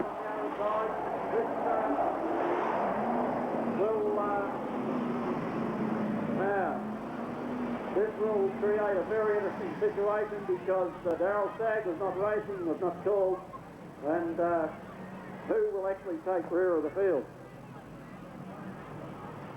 Well, an interesting thing, I think Brian that time may have spun on his own, that's how I'm looking at it, but I could be wrong. But Brad Scorch's car is definitely handling very well, has gone in and done his homework, and that car is absolutely running as tight as a drum, lifting the front wheel on the corners, and is absolutely running a treat and handling an absolute dream at the moment, running very tight down on the low line, and that's the sign of a car that is running and handling and set up very, very well.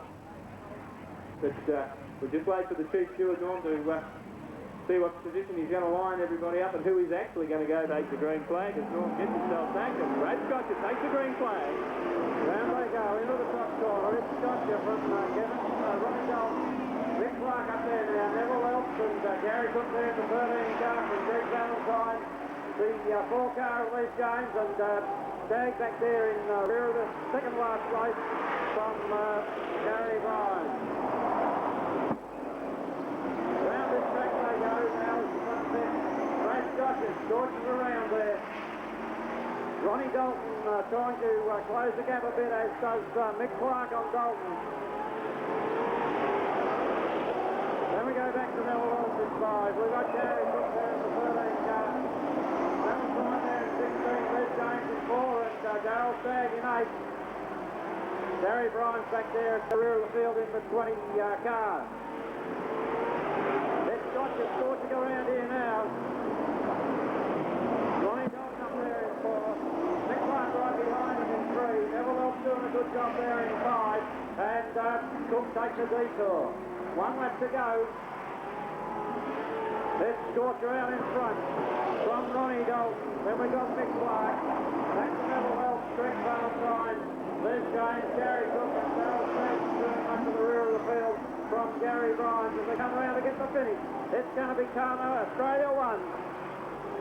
The car of Brad Scotcher over the line from Ronnie Dalton in 4 and Mick Clark there in 17. Neville Elf driving the V8 Capri around and doing a pretty good job from Valentine. Les James in 4, Cook in 13, Stag in 8, and Gary Bryant in 21, and Scotch is still racing. He must have been really happy with that race because he didn't want to stop. He was doing as much as he could. See Jeff Truant, Bill Menaplay's in there somewhere, I think. Could be. Greg Valentine, John Rodder, Les James, Steve Ellis, Peter Timberlake, Gary Cook.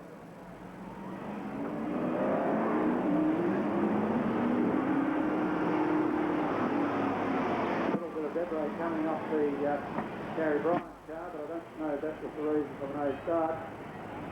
They may just go down and pull the bit of debris off the car. It's going to be fiberglass, I would imagine. It looks like a bit of the rear bumper there coming off Norm on the right-hand side of the car, and I would say the marshal just walking over there now. I think he'll give it a kick, and yes, she's off. Don't need too many tools with all this fiberglass today, do they, Chris? No, that's for sure. I suppose there's one thing about it, it's easy to replace. Right, well, this time we might get them started.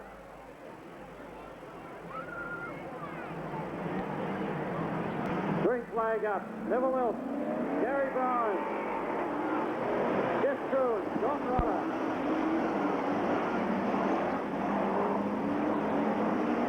Neville Elf police are around.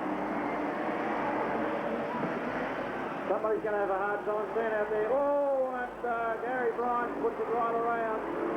Oh, and he's silly collected his speed car coming up. Right back to the race. Neville Elf it is. Leaves them around in the little Capri. 46 John Rodder. Jeff Truant up there in 16. Les James in number 4. Peter Timberlake in 13. Then we go back to Greg Valentine, Kyle Cook, Steve Ellis, and Bill Menaply. Neville Elf leads them around from John Rodder in 46. Then we go back to car number 6 and Jeff Truant. Then James up there in the 4 car. Timberlake in ahead. These cars starting to rip into the corners now.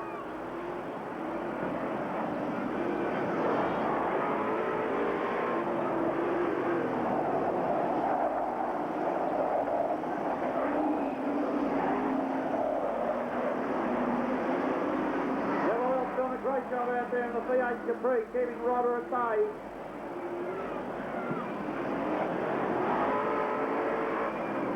Jeff Truant there in car 6, Len James in the 4 car. Right behind is Peter Timberlake trying to make up ground. Then we go back to Jeff Valentine. We've got Cook, Ellis, and Menaply at the rear of the field.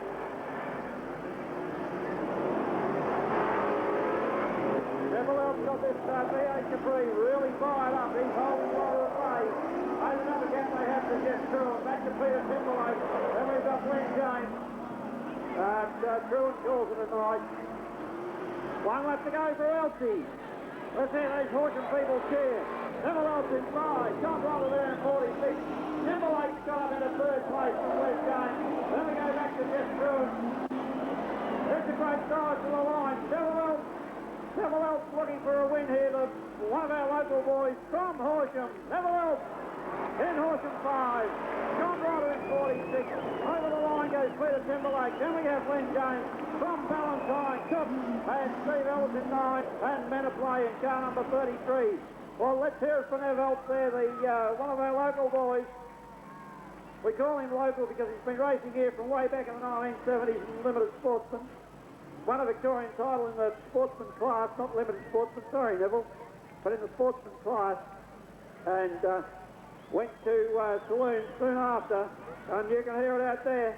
You reckon he's won the championship? He said, that's probably good enough for me. I don't know whether I can do any better than that, but popular character, you would agree, Trev. You've probably seen him around the track, and happy-go-lucky as they go. Yeah, well, Neville runs up at Stall, another spot that I do a bit of commentary, Norm, and very popular driver up there, so all the people from Horsham, give him a round of applause, ladies and gentlemen. Neville Elf, the Capri, Horsham 5, Johnny Rodder. But Neville Elf kept his cool out in front there, Norm. Had the low line absolutely covered, and John Rodder was either going to have to go round the outside or across the infield to get down underneath him. Oh, not that I'm saying you are, Norm. But still, well, let's hope that the Johnson car there, sponsored by Precision Heads, Plastic Muscles, Kilcross Parts Recovery, car's doing pretty well. Well, right, well, we didn't give you Elton time. I don't know whether we even give you the placings in the last heat. We got round to the placings, but we didn't give the time. Pretty good 18.11 there from Neville Elf and 2:28.08. So well done, Neville Elf. Right, now we're back at Fair Dingham Racing. Gary Drew up there in the 19 car from Gavin McKenna. Chris Hank on the car in this one. Well, I think we've got, we lost Brian Ford, of course, but I think we've got the two Drew cars out there. We'll just wait until they come around. McKeckran in second place. No, we haven't. We've got Brad Scott there in number one. These red, white cars have got pretty much the same once they get racing, but that's certainly Brad Scott there. That's the mover. That's the guy on the go. Down there behind Drew in the 19 car. So Gary Drew, as they settle down to racing now. Brad Scott is going to look at the 79 car, rounding up top on the outside because he got blocked in there behind Drew. Now he gets out. Down the straightaway goes Drew. Scott and McKeckran, look at that. Move up on the inside. There's Gavin in the wall, 308. Oh, they're in trouble. No, they get out of it. Back down. Then we go back to Ronnie Dalton in 4. Back to Sanchez, 4. We got trouble. We got McKeckran up on the car. Dan spins around out of the road. And what sort of a situation we got here? We've got an orange light. They've called the orange light. Caution on the Speedway. Caution on the Speedway. We've got one turned around on the back straight. It looks like Danzy over there in a bit of trouble. That's unfortunate for him. The front three cars having a ding-dong go. Now we'll have a look at the car 79 as it comes round. The Trident Tyre Centres car. And it looks like it's got a bit of front right-hand damage to the bumper as it pulls up in front of the judges box here, and the marshal's going down to have a look at it. But caution definitely on the Speedway, and I was interested to note that Moose Johnson didn't go around on that occasion. He's still out there and circulating well, but Brad Scotcher, absolutely a very strong car, very strong combination tonight, and I don't suppose your Australia won for nothing there, Norm, but a very strong car that seemed to go on the high line as well as the low line. He left the gate open, and the car 79 there got through, but was able to go straight back around the outside. So the combination of Australia 1 is very strong and got the car set up very well tonight. The up and coming Australian champion, he's got a big future in front of him, this guy. So it's Gary Drew, and there's a bit of fun in the last 6 months, but I don't think it'll be a problem. It's only a piece of fiberglass. And no, they're going to pull it out. The Frenchman on the track, Norm, Debris. The Frenchman, Mr. Debris, on the track. So we're under caution. Caution on the Speedway yet again. We've had a rash of yellow fever here tonight, but you do get it in run. Other nights you can go for the whole night without any yellows, or hardly any yellows, but tonight we've had a bit of a rash, but due to the tight racing, really. Now, marshals might just have a look at that car again. No, it's going around. I thought that came off the rear, but the rear bit of damage to the fiberglass panelling there still looks as if it's intact. So could have come up another car. No, leaves them around. Green flag up. Lights on. Gary Drew, Brad Scotcher, Kevin Dalton and Bruce Johnson in the 53 car. Well, not much in the first 4 cars. And Dan sits right up underneath Ronnie Dalton.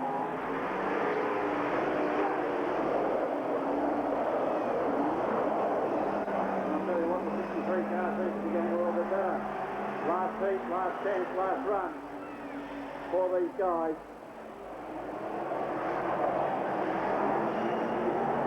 19, Gary Drew from Drew gets sideways and makes a mistake and they count on you. Brad Scotcher came through. You're up there in second. Dan now moves up to the third.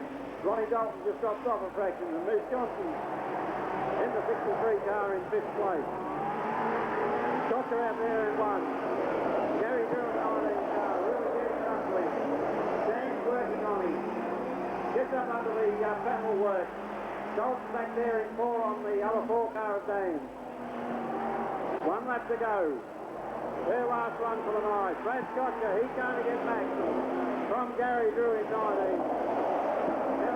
In 4. But Ronnie Dalton, he's look at this, there's something in it. Danes has got himself unstuck, he's got to straighten out. Look out for Moose Johnson. And Moose passes him. So, Brad Scotcher, number 1, first over the line. Gary Drew, 19 seconds. Ronnie Dalton 4, the Yarra Valley car. Moose Johnson in 63, and Kevin Danes has got to roll over. And he does. Well, great bit of driving from Brad Scotcher there. Australia 1 takes the victory over Gary Drew. And Gary just left the gate open that split second, and that was all Brad Scotcher needed. He dived right through the middle. But Brad Scotcher definitely out in front of Kevin Dans is having a word with the chief steward down here in front of the tower. And I think that puts Moose Johnson right up into the points in that race, Norm. So great effort from him, and he held the lead lap as well. So all those things you said about him before, you might have to take back. But great bit of driving. Now Gary Drew's car's got a little bit. They've got a little bit of work to do out in the pit area there, but I don't think there'll be a problem with that. But Brad Scott is definitely very strong. Green flag goes up. 10 cars. 8 laps. This is it. McKenzie from Big Clark. Then we've got Darryl staying up there in 8. Car number 71, Lionel West. He's really fired up tonight, as Westy in this 71 car. It's McKenzie from Stag. Lionel West is 71. Then we've got Grimston up there in 1. Big Clark in the 17 car. Back to Steve Stewart, 47, and look at Westy come right up on Stag, and Stag takes the corner. No, I don't know, he may be in trouble here. Westy might get enough to shove him over, and he does.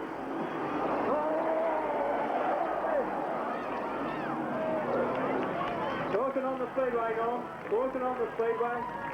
One into the wall. Tony Grimstead did a great job too. I don't think really connected down there, hopefully for him. They all missed, and they rehearsed that from last night, but Stag in all sorts of trouble. West did a great job to keep his car in a straight line and get it back together to actually get round turn 1 and 2. But now, Stag's car looks all right. Yeah, no damage. No damage done to the cars. And Tony Grinstead doing a great job there to miss Darryl Stagg. Definitely got the voodoo on him the last 2 nights there, Norm, in the Victoria 1 car. It looks like he's mobile. He's been given a push start, an assisted start, but the car looks as if it's mobile, although right back wheel might have a bit of a kick in it. But hopefully there won't be too many problems with the car. He's circulating around. We should soon know.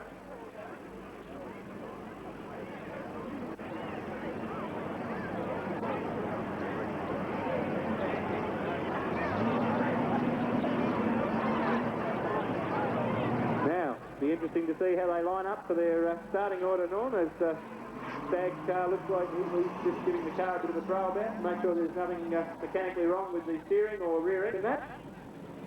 Yes, it's just interesting just to see Lionel West drove straight down the centre there. He wasn't giving ground.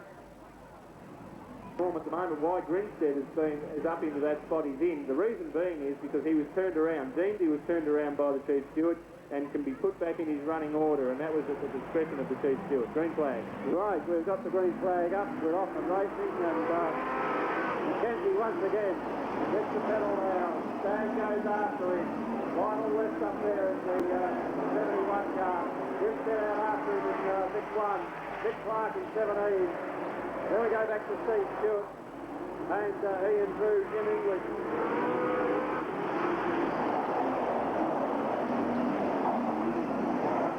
Look at Stag working away there on Gavin McKenzie.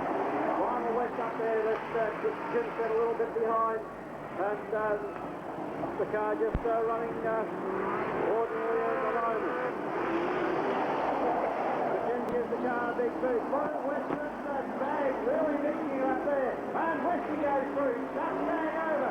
Will Grinstead close the gap? No, Stag gets down on the racing line.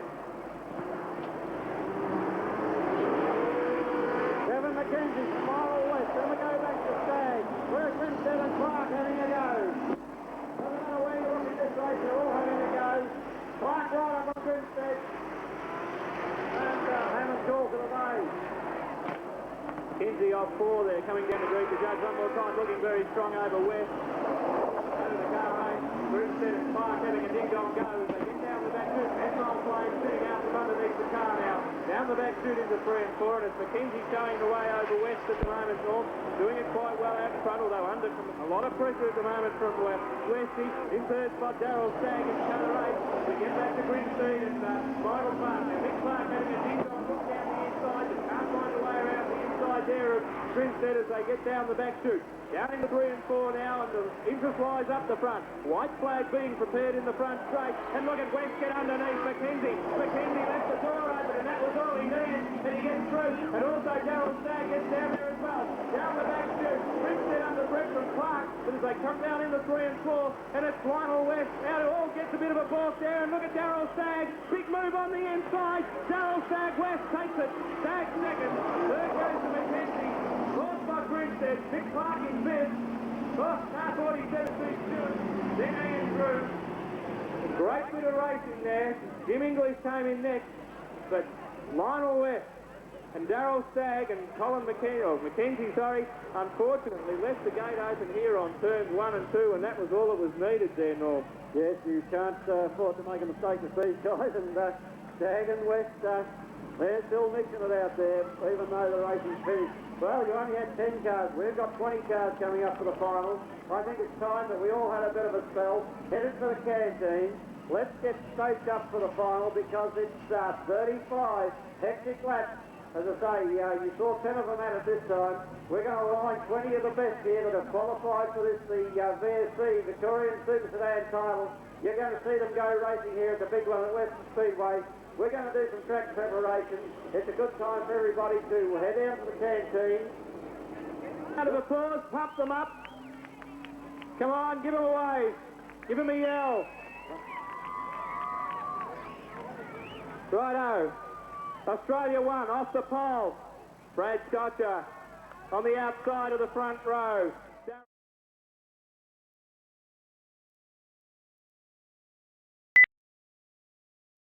A round of applause. They've been giving you some great racing here. On the inside of the second row, Peter Timberlake. On the outside of him, car 4, Ron Dalton. Off the third row on the inside, car 71, Lionel West. On the outside of him, car 44, Kevin Dan. On the fourth row, on the inside, Michael Clark in the Falcon. On the outside of him, car 47, Steve Stewart. Off the inside of the fifth row, car 46, John Rodder. Come on, ladies and gentlemen, give them a round of applause. Keep it up, pump them right up. On the outside of John Rodder, car 18, Ian Drew. On the inside of the sixth row, car number 5, Neville Elf. On the outside of him, car 19, Gary Drew. On the inside row of the 7th row, car 22, Gavin McKenzie. On the outside of him, Victoria 1, defending his title, coming from the 14th position on the grid, Tony Grinstead. Behind him on the inside, car 61, Jeff Bruin. And on the outside of him, Hamilton 13, Jim English. Behind Jim English on the inside, car 16, Greg Valentine. And on the outside of him, car 21. Car 21, Gary Bruns. And on the last row, car 14, Les James. And 93 on the outside, Gary Cook. Come on, ladies and gentlemen, 1 lap to go. We're just sorting them out as they go round. Australia 1 out in front. Come on, ladies and gentlemen, give them a round of applause. Give them a wave. Some of these drivers have come a long way to come down and entertain you over 2 nights.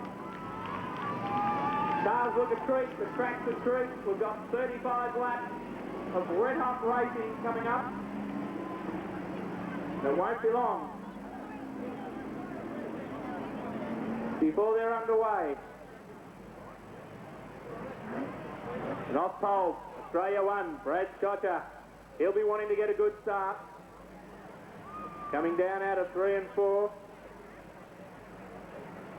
Yep.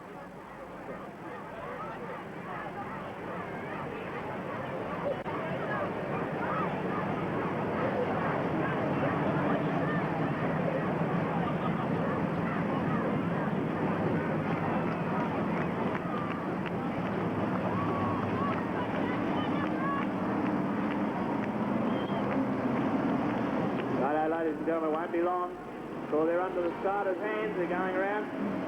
We'll hand it over to Norm, who will be calling the main part of the race. All right, thank you, Trevor. 35 thundering laps. 20 of the best cars from South Australia and Victoria to congregate here at Western Speedway before a huge crowd to see who will be 1, 2 and 3. Oh, let them go.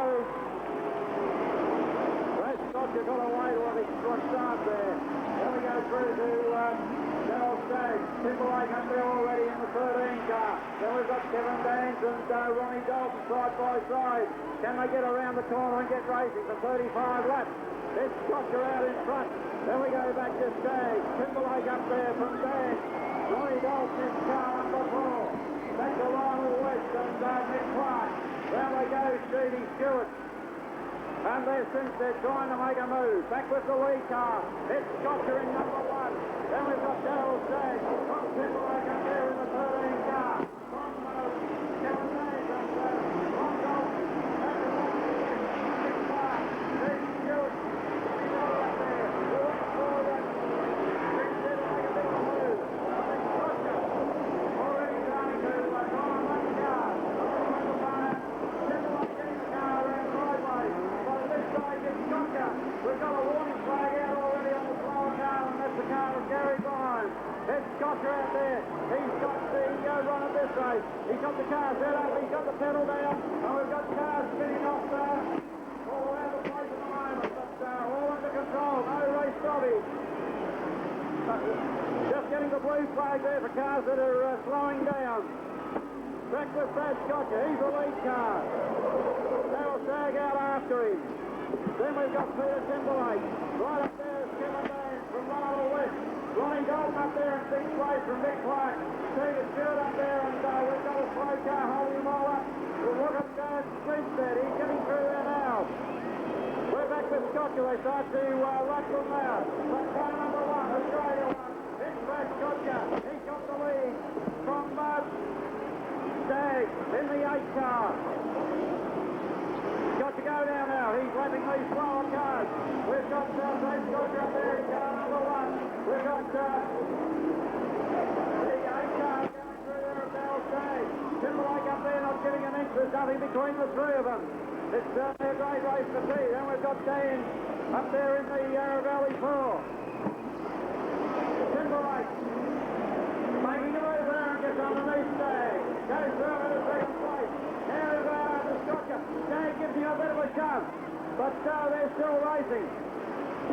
We've got some slower cars there, and this is what it's all about. Getting through the traffic. Brad Scotcher, Peter Timberlake. and Darryl Stagg. Let's look out for the slower cars. We've got to get down racing, and there they go. They swell them up, one on the inside, one on the outside. Brad Scott to a weak car from Timberlake. Then we've got Stagg, 10 laps down and running well. 25 to go from here. Next Brad Scott out there. Brad Scott in the one car. Let's pick him up as he comes around. There he goes. He's George's place there. Peter Timberlake in 13. Darryl Stagg in 8. Then we go back to Kevin Dance, Ron Dalton, Mick Clark. There's not many moves being made. Pretty well as you go. Certainly a great race though. Here we go to Scotcher, Timberlake and Stagg with a bit of slow flying back over the top of the car. That may slow him. Finding it hard to see. So look again for Brad Scotcher to come around. Stagg had the call today. Had not been able to off his vision. Brad Scotcher. There we go back to Timberlake. Here's the third car. That's Kevin Dance. Up there from Ronnie Dalton, Mick Clark, Lionel West and Steve Stewart. And a lot of cars everywhere else with Stagg had to pull in. Here's Scotcher splitting the field now. He's got a good lead there from Timberlake. Look around for the third car. That's the car of Dance from Ronnie Dalton, Mick Clark, and 31 Lionel West back to Steve Stewart, Matt Gary, Tony Grinstead. Well, when you look at the front cars, look at some of these cars there, they seem to be stragglers. But there's Brad Scotcher trying to work his way through the traffic. Timberlake is getting in like glue. And better play. This hopefully is going towards the traffic. Hopefully they can get the car off the track. Hopefully they can get the car off the track, but we've got Kevin Dance slow too, with a flat tyre and a bit of damage. And what a pity the race will come to a stop. Caution on the Speedway. Caution on the Speedway. Yellow flag being flown. A bit of yellow fever. What a great race we've got on our hands, ladies and gentlemen. Brad Scott is showing the way. Timberjack in second spot there. Peter Timberjack in second spot. Third spot was Kevin Dance, but you've seen him. He's got a right rear tyre down and a lot of rear end panel damage under that car. Obviously had some heavy contact somewhere earlier in the race. But Brad Scott to Australia 1 showing the way. Doing it quite comfortably as we're under caution here on the Speedway. And we'll try and sort them out, but definitely 1 and 2. Brad Scotcher, car 1. Second spot, car 3, Peter Timberjack. As we come down. Yes, and we're just not too sure, but we've been advised by the stewards that they're doing those as they would for a normal race. They are lining them up, not in single file, but 2 by 2. It makes our job pretty hard to work out just where the lap cars are, but, well, I think we'll concentrate on the front runners from here, Trev. Green flag up, off and racing, Scotcher quickly to the front from Dan. Still, Ronnie Dalton in there in the 4th car. Mick Clark up there in 4. There's no doubt about it, and they're the front 3. There goes Lionel West now. And Steve Stewart, I would think up there in 47 would be front 7. So here they are, they sort them out. Brad Scotcher from Timberlake, Ronnie Dalton, Mick Clark. Then we go back to Lionel West, Steve Stewart, it is 47. And I would think also that Grinstead would be up there pretty well with them. So Brad Scotcher around there in 1, Timberlake in 13. Then we've got Ron Dalton and Mick Clark working away. Back we go to Lionel West, Steve Stewart, and Grinstead might be the big mover. I think he would be up there running on the same lap as Scotcher and Timberlake. Still Dance and Clark from Lionel West and Stewart, Steve Stewart. Tony Grinstead, the big mover as he gets in amongst the traffic. Going down the back stretch, down out of 3 and 4 there, Norman, and still Brad Scotcher showing the way. He's still leading them around from Timberlake. Ronnie Dalton and Mick Clark, they're having a tremendous battle. Third and 4th place there, they're not giving an inch. Lionel West up there in 71. Still Steve Stewart and Grinstead. Both coming out of the Hamilton 13 car there, Norm, at the moment, too. In English. Well, there's some of these slower cars proving a bit of a nuisance as Brad Scotcher goes around. And car number 13. So we're looking for car number 1. There he goes, Brad Scotcher from Timberlake. Here we go back. Ronnie Dalton back in third place from Clark. Then we've got Lionel West and Steve Stewart. Tony Grimsted up there in the one car from Gary Cruz. They're the front runners, there's no doubt about it. It's Scotcha from Triple Eight. Here's Ronnie Dalton. He's got the pedal down now and shaking Clark off. Lionel West goes through there. So the squeeze of Jim English, but he pushes him out of the way. Stevie Stewart goes through also. We're in Grimsted. As they go down now past the judge one more time, and it's Brad Scott who's showing the way. Out in front, out of 1 and 2. And in car 13 behind him, at this stage is Peter Timberlake. In fourth spot, Ronnie Dalton, and look at Mick Clark put a big move down the inside there. But Ronnie Dalton shuts the door to third and fourth place as they get down the back chute into 3 and 4 at this stage. And it's still Brad Scott who's showing the way.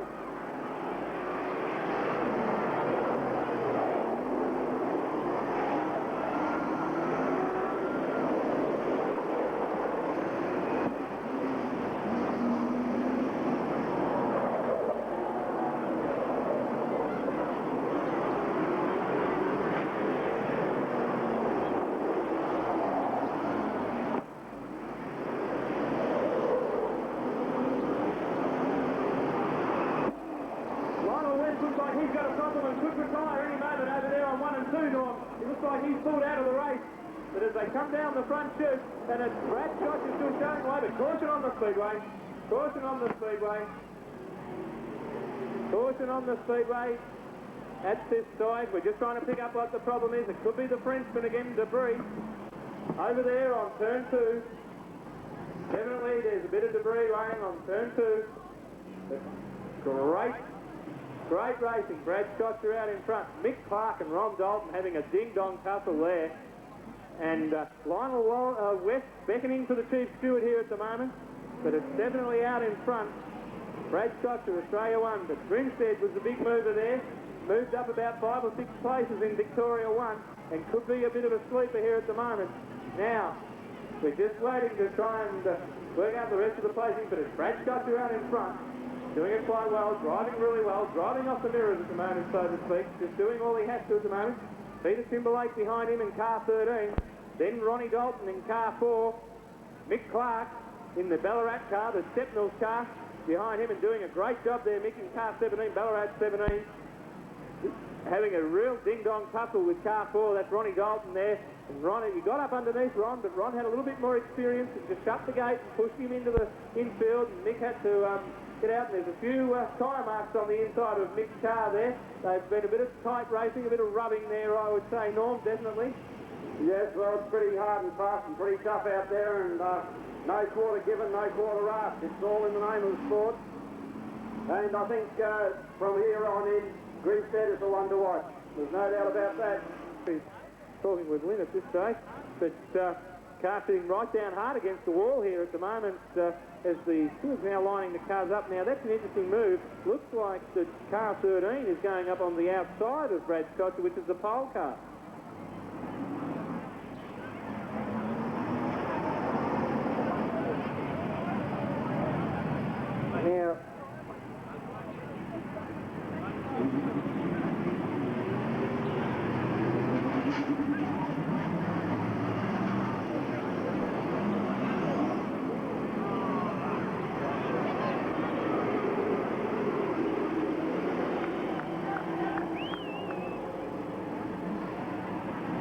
Now cars look like they could be lining up in rows of 2. If that's the case, Grimsted's going to be right in this because he's going to be off the third row. He's not going to be 5 as there was Indian 5. He's going to be up off the third row on the outside with a good possibility of getting a good slingshot off that corner when they come in for the restart. So Tony Grimsted could be the one to watch. He's in a good position there to get the slingshot. Now we've just got to get Lionel West's car off the wall here before we can start racing again. But it won't be long now, and it looks like definitely off the pole. Brad Scott on the outside of him is in actually second spot is Peter Timberlake. Then on the second row of the grid, which is the car, which is actually in third spot, is Ronnie Dalton. On the outside of him, Mick Clark up in the fourth spot. Then I believe it's Tony Grimsted in the purple Victoria 1 defending the title on the outside of the third row is actually in fifth spot. That is how I've got them anyway at this stage, and I think Steve Stewart would be then behind Grinstead. Could possibly even be down a lap, Stewart, but I wouldn't swear to that at this stage. But it could be up in the top 5 or 6. But definitely this would be an advantage to Grinstead at this stage. I was going to say, if ever Grinstead was going to win it, just watch him go 3 wide as soon as they drop that flag, because that's his chance. Coming up here with the Tour and the press, there's certainly no doubt about it. The front cars are the lead cars that's on the running on the lead lap. And that's Brad Scotcher, Peter Timberlake, Ronnie Dalton, Mick Clark, Stevie Stewart, Tony Grinstead. Oh, well, Clarkie's come over to say something to us now. 2 in the line. Timberlake, Scotcher, 11 laps to go. We'll count them down with Trevor. Scotcher, Peter Timberlake, Ronnie Dalton, Mick Clark, Steve Stewart getting right up there under Ronnie Dalton. And look at Grinstead I go. I said if he had a chance, it was from here. Up in the 5th place. He's got 2 to go to be in the placings. There goes Scotcher. Then we go Timberlake, Ronnie Dalton, Steve Stewart, and back to Tony Grinstead. We'll say it was the lead 5 because that's where all the action is. It's Scotcher out in front. Timberlake right up there now from Ronnie Dalton. And we've got 10 to go. Ronnie Dalton can't go to a big puff of smoke there, Norman. That didn't look good. Right, here they go. Around they go. It's Brad Scotcher on the corner line. Right, we've got a bingle over there, so it's going to take a little bit longer. We're going to have another about 9 laps, I'd say, from here. Yes, well, caution on the Speedway again, ladies and gentlemen. Big hit over here on turn 3, or just on the entry to turn 3. We're just trying to pick up who's in it at this stage. Now, could be one of the Drews in that over there, Norm, I would say. I just can't quite pick up the car number for here, but it looks like one of the Drews cars, and it doesn't look all that well. Looks like he's going back out on the track regardless. The car certainly doesn't look good, doesn't look steady. And we've got a 10-lap dash, if you could call it that. Well, it's really 10-lap trophy dash time, that's for sure. And the flag is up, so let's hang on, keep our fingers crossed. 10 laps of hectic racing for the ride of Vic 1. They're off. Gotcha, oh, the Timberlake sideways. Just about takes Grinstead out with him. That was certainly bad luck for Tony Grinstead. But he's got in 4th place. There they go, Brad Scotcher backing up again. Dalton, there's Timberlake looking to get back. Dalton up into 2nd place. Timberlake looking at 3rd. Grinstead's in there in 4th. 9 to go. 9 to go from here.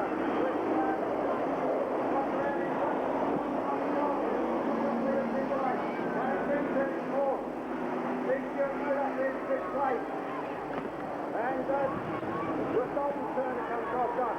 Scotcher all in front. Oh, they're coming down. Big hit. Big hit. Oh, that's certainly got bad luck. Caution on the Speedway. Caution on the Beers Speedway. A big hit. Tony Grinstead, Ronnie Dalton, and Peter Timberlake, car 13. The car nearly rolled over. It was up, but it came back down again. The drivers look as if they're all right. People and attendants running and crash crews running to the car. We're there within seconds. Doesn't look to be any great drama there. Drivers should be all okay, but a fairly big hit. Now, Peter Timberlake's car's copped a very hard hit. Exposed the cage and the door. But doesn't look as if it's got anything too badly bent. But Ronnie Dalton, this is going to open the Buster field wide open here at the moment, because we've got Ronnie Dalton and Tony Grinstead. Tony had to run down the inside and the gate was just shut all of a sudden in front of him, with Peter Timberlake, I believe, going sideways there, and just, well, the 3 cars got together. There was nothing he could do about it. It was just a motor racing accident, as they call it. Yeah, one of those incidents, and bad luck for Ronnie Dalton. Hopefully that car will go. Oh, and of course we're following up. This has certainly filled me, taking me by surprise. The first time I've seen it, and that's the 2 abreast restart. Well, this is like a traditional NASCAR start, really, where we don't go to Indian final unless we're on that first lap. So it's definitely that type of ruling at the moment. This could be an intermix of the sport. Certainly something new to us here at Western Speedway. Now the push car getting up onto Darryl Stagg's car, which is another car that's had a few hits too tonight. Oh, make you wonder sometimes. It's sort of developing into a little bit of a mobile demo derby, isn't it? But just have a look at Horsham 5 over there. I don't think he's been an instant. I don't know where he's running, but I bet he's having the time of his life. Yeah, Neville else there. The car looks very straight still, Norm, and he doesn't look as if he's got any bent panels or anything. Old Neville knows where to be at the right time in the right place. But he could be up in up in amongst it here shortly, Neville, because like there's only 8 or 9 cars out there at the moment, so Neville's not that far off the pace really, and the car's very straight. Yes, and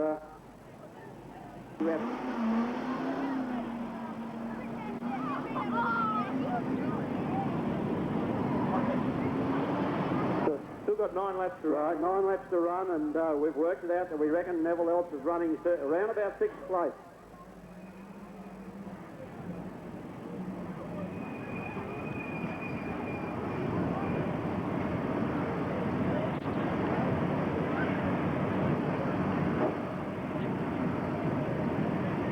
Well, we're just sorting out where Ronnie Dalton's going to start from. The steward down there with the car at the moment. The car's all pulled up. But Bradley Scott is definitely... There's no threat to him losing his lead because he's been there right from the start at this stage. And, well, I don't think at this stage he's the man to beat. Norm, he's on the pace. I think he's definitely... I'm just a bit worried about Tony Grinstead. I'm not worried about Tony Grinstead, but I think if I was Brad Scotcher... But I think he's got the legs to outrun Grinstead, but it's going to be certainly a great... I hope this not means that Ronnie Dalton's going to the rear of the field, but it looks like he is. Well, the thing about Tony Grinstead's car most probably too, with the way it's been bent up in that, Norm, is that I don't think it's handling as well as Scott's car, that's for sure. It couldn't possibly with the way it was hit last night.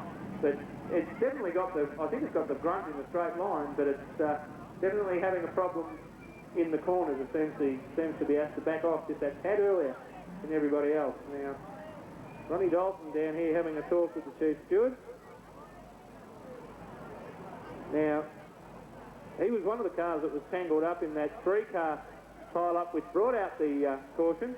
So he's down there talking with the chief steward at the moment, but it looks like at this stage that Bradley Scott... Now, if Ronnie Dalton doesn't line up here, Norm, this could mean that Tony Grinstead comes up alongside him. He could move up a place. Well, Timberlake actually should go to 2 if Dalton doesn't start. And for that, we'll put Grinstead in 3, and that's not probably not a bad place to be. So just sorting out with Ronnie Dalton. Must be fair to all these drivers, and the stewards making their decision. Well, I'm not Grinstead, but it's still Scotcher away. Timberlake and Tony Grinstead up in the second. He's now out after Scotcher. He's left Timberlake behind. He's all held now for Tony Grinstead. It's do or die. 9 to the line. 9 to the line. It's Scotcher from Grinstead. Then we've got Timberlake, Steve Stewart, and that would be all the cars that are running on the original lap apart from Neville Elps back there in 5th place. So it's Scotcher, Grinstead. Then we go back to Timberlake, Steve Stewart. Scotcher with about 8 to go from here. It's Brad Scotcher from Tony Grinstead. Then we go back to Peter Timberlake and Steve Stewart. Can Steve Stewart get past Timberlake and make it the second time that he's run third? Brad Scotcher out there in 1 from Tony Grinstead. Opening up the lead now from Peter Timberlake and Steve Stewart. Neville Elps would be the next car running on the 5th lap, but we've got cars out again. Caution on the Speedway yet again. Down in the bottom corner there. Look, that turn 3 and 4 is being a little bit treacherous here in this final. And the front cars get their way through it. Cars coming together. It looks like it could be Darryl Stagg again out there. Yes, it is, I'd say, over Ronnie Dalton. Well, we're just trying to pick up the numbers here at the moment. Valentine, this one. Yes, and I'm just trying to pick up Ronnie Dalton. I think his car down here, car 4. And Ronnie had picked up about 3 or 4 spots there from the rear of the grid there, Norm, on that restart. Was moving through the field, and unfortunately has come together with one of the back markers, or one of the slower cars, or cars that were not quite in contention, and has had a turnaround, but caution on the Speedway. Oh, there's going to be troubles here because no, they've let them go. Brad Scotcher from Tony Grinstead. Then we go to Peter Timberlake from Steve Stewart. They're the front four cars there. The ones we're all worried about because Neville Wilson's not that far back. He's just got to get past that car in front of him, which I think would be Truan or... there it is, it's Brad Scotcher out from Grinstead. Then we go to Timberlake, Steve Stewart, and Jeff Truan it is. So he'll be out after them too. He could be up there in 5th place. It's Brad Scotcher and Grinstead. Must have about 6 to go now, I think. So it's still Scotcher. Then we go to Grinstead, back to Timberlake, Steve Stewart. Then we have Neville Wilson back there somewhere. Yes, there's Neville. But I think Neville might have a tyre problem, and goodness gracious me, we've got another tyre around. That's Ronnie Dalton. Caution on the Speedway yet again. Caution on the Speedway. Down 5 to go, and I think the officials are just going to come in and remove some fiberglass. The cars, some of the cars that will be running. Now we're up and running. These 5 laps.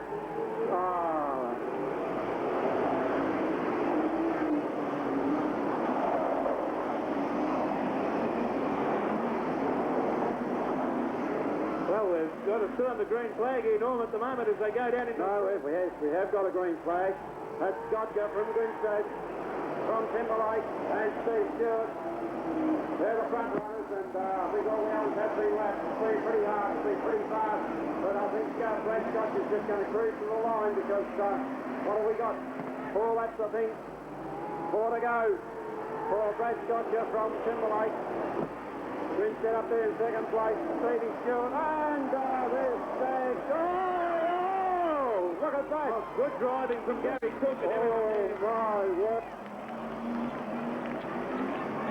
Caution on the Speedway. Great bit of driving from Gary Cook. Darryl Stagg went around and there was some great driving there from about 3 cars that missed him. There wasn't a lot of room between the wall and the mid-track line. I'll tell you what, I wonder if Stagg's shaking in his seat because that was probably the closest miss. The closest miss that I've ever seen because that car would have been just shattered to pieces had any of those cars collected in. Well, everything went well for the first 25 laps. Now we've got 3. They let them go. It's Timberlake and Grinstead. Sorry, it's Scotcher, then Grinstead, Timberlake. Look at Dan go from the rear. Oh, he knows to a die, and around he goes. And they bring on the orange light. Caution on the Speedway. Caution on the Speedway yet again. Rash of yellow fever. Now, Ronnie Dalton turned her around on 1 and 2. And caution on the Speedway, but I don't think it'll be long. It'll be back underway. Could be only come around. He'll give them the flash now, and I think we'll be straight back under green flag racing, and I think it'll be a 2-lap dash. That's all that's left, 2 to go. Right, now let's see if we can get these 2 laps. Brad Scotcher, Tony Grinstead, Peter Timberlake, Steve Stewart. So there they go. Looking for the white flag now. Brad Scotcher in 1. Tony Grinstead back there in 2. And Peter Timberlake in 13. 1 to go. Stevie Stewart will take our 4th place. Let's follow them home. It's Brad Scotcher in 1. Timberlake in position 2. There we go. Grinstead in position 2. Back to Peter Timberlake. Up they come for the finish. It's Brad Scotcher. It's Tony Grinstead in 2. And Peter Timberlake home in 3 from Stevie Stewart. Then we would have Trevor home in 4th place. Over to you, Trevor. Right, great racing. Bradley Scotcher, Victoria 1. Give him a round of applause, ladies and gentlemen. Come on. They've done it for you tonight. Action-packed racing here. Come on, ladies and gentlemen. A big round of applause. Get right behind them. Australia 1.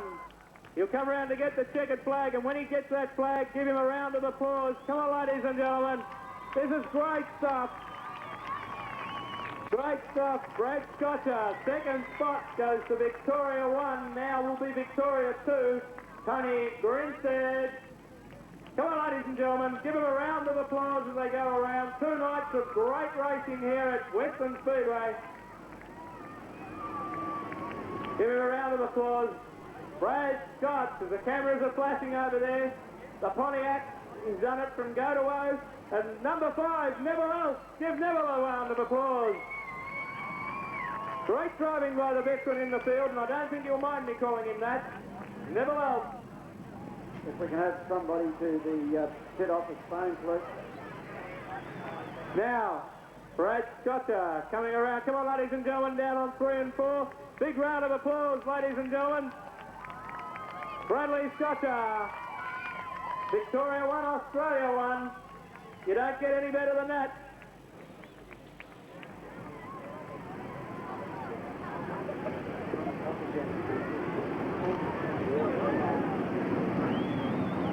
Sponsors of the car, I think it was John McDonald.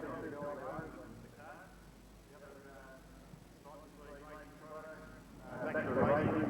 My BTA, that's Bob Whittle, 5 and 1, and Council Bob, Monday of the year. And also Grant's Auto Records has supplied fuel and other bits and pieces for us. And thanks to Hamilton for putting the event on. To congratulate a guy that's been a champion, and we certainly appreciate the racing he's given us. Tell us about Tony's bread. No. Congratulations. Thanks, sir. Well done, Tony.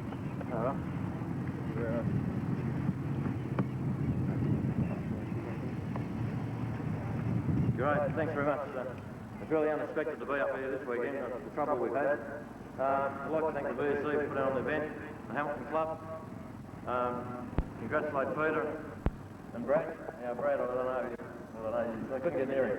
But I'd like to thank everyone that helped me with the car. The car's a complete disaster, but you know, it's got 4 wheels, so we've got as much chance as anyone, I suppose.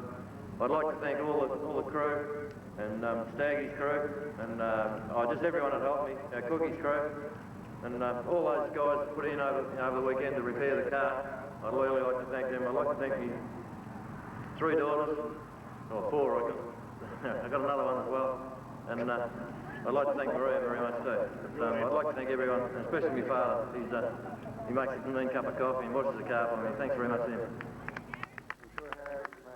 Right, ladies and gentlemen, from South Australia, a big welcome to Western Speedway, a big win. Brad Scotcher, Australia 1, South Australia 1, and now Victoria 1.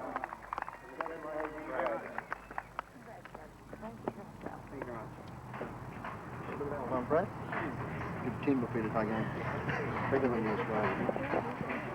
They look good, right? Yeah, I'd like to thank my sponsors this weekend, my crew, Scotch Petroleum, Patches Bitumen, South Carry Engineering, Sport Car, thank my crew, Tony, Sonia, Dad, and Mark, who've worked pretty hard this weekend. I'd like to thank Hamilton Speedway for putting this on. Took a long time to get the race over, but it was worth it in the end. Congratulate Tony, because I think he's done a hell of a job to get up there second this weekend, considering what he's gone through. Congratulate Peter, Steve Stewart, because he hasn't been on the winner's circuit for a while. And thank all the spectators coming out tonight. I really appreciate that, mate. I thought Tony must have been following me on that Friday, mate, the way around the cheering, but I think you really appreciate it. Thank you very much.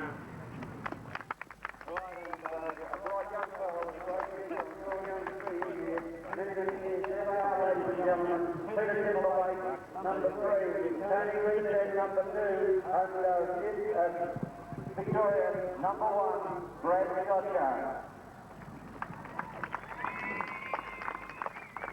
Right, I'd like to thank you both for coming along to Western Speedway. It's certainly been well worth the effort. We're excited to appreciate the racing. We would like to see you come back.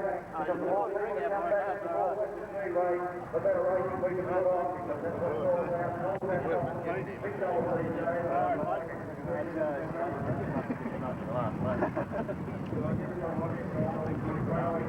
There's a light going off when you got down there.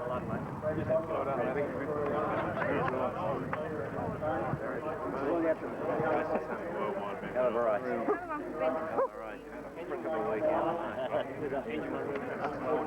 Well done, that boy.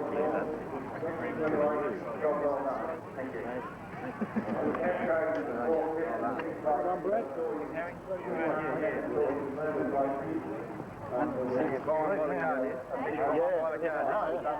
Gave me $50, so. Next month you'll give me. I'll have a hat and whatever.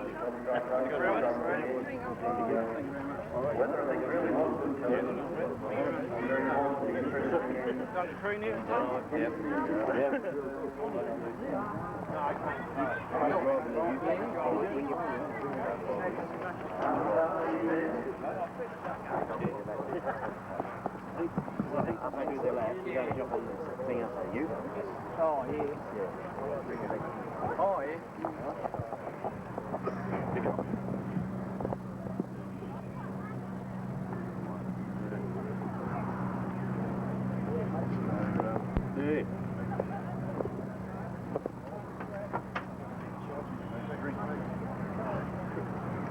Draw. It's only going to cost us $3 grand.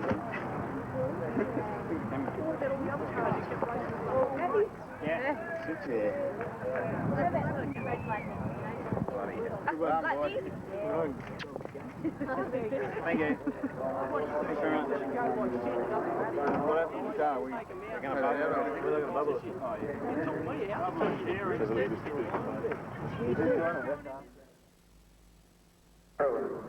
Well done, Jed. And I know that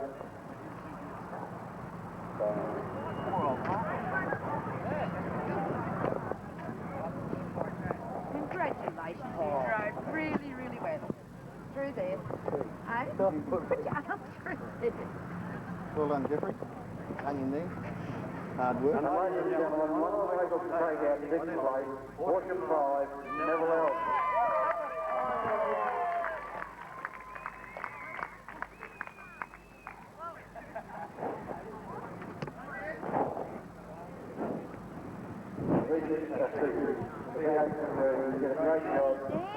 Look at this. No, Rob, you're not used to these, are you? Long time. Well done, Nev. Thank you. Want to say a few words?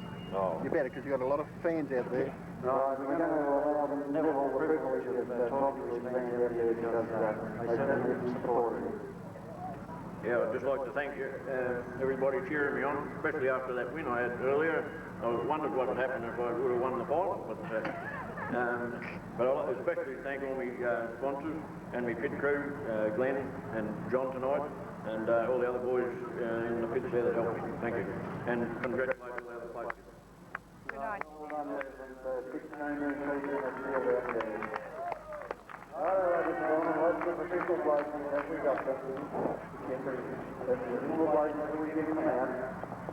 And a little more for me to say, but thank you all for being here. I'd like to invite you back. If you can't make it before March 6th and 7th, it's the Australian Modified Production Championship. It's going to be one heck of a week. If you enjoyed tonight, I'm sure you'll enjoy that week.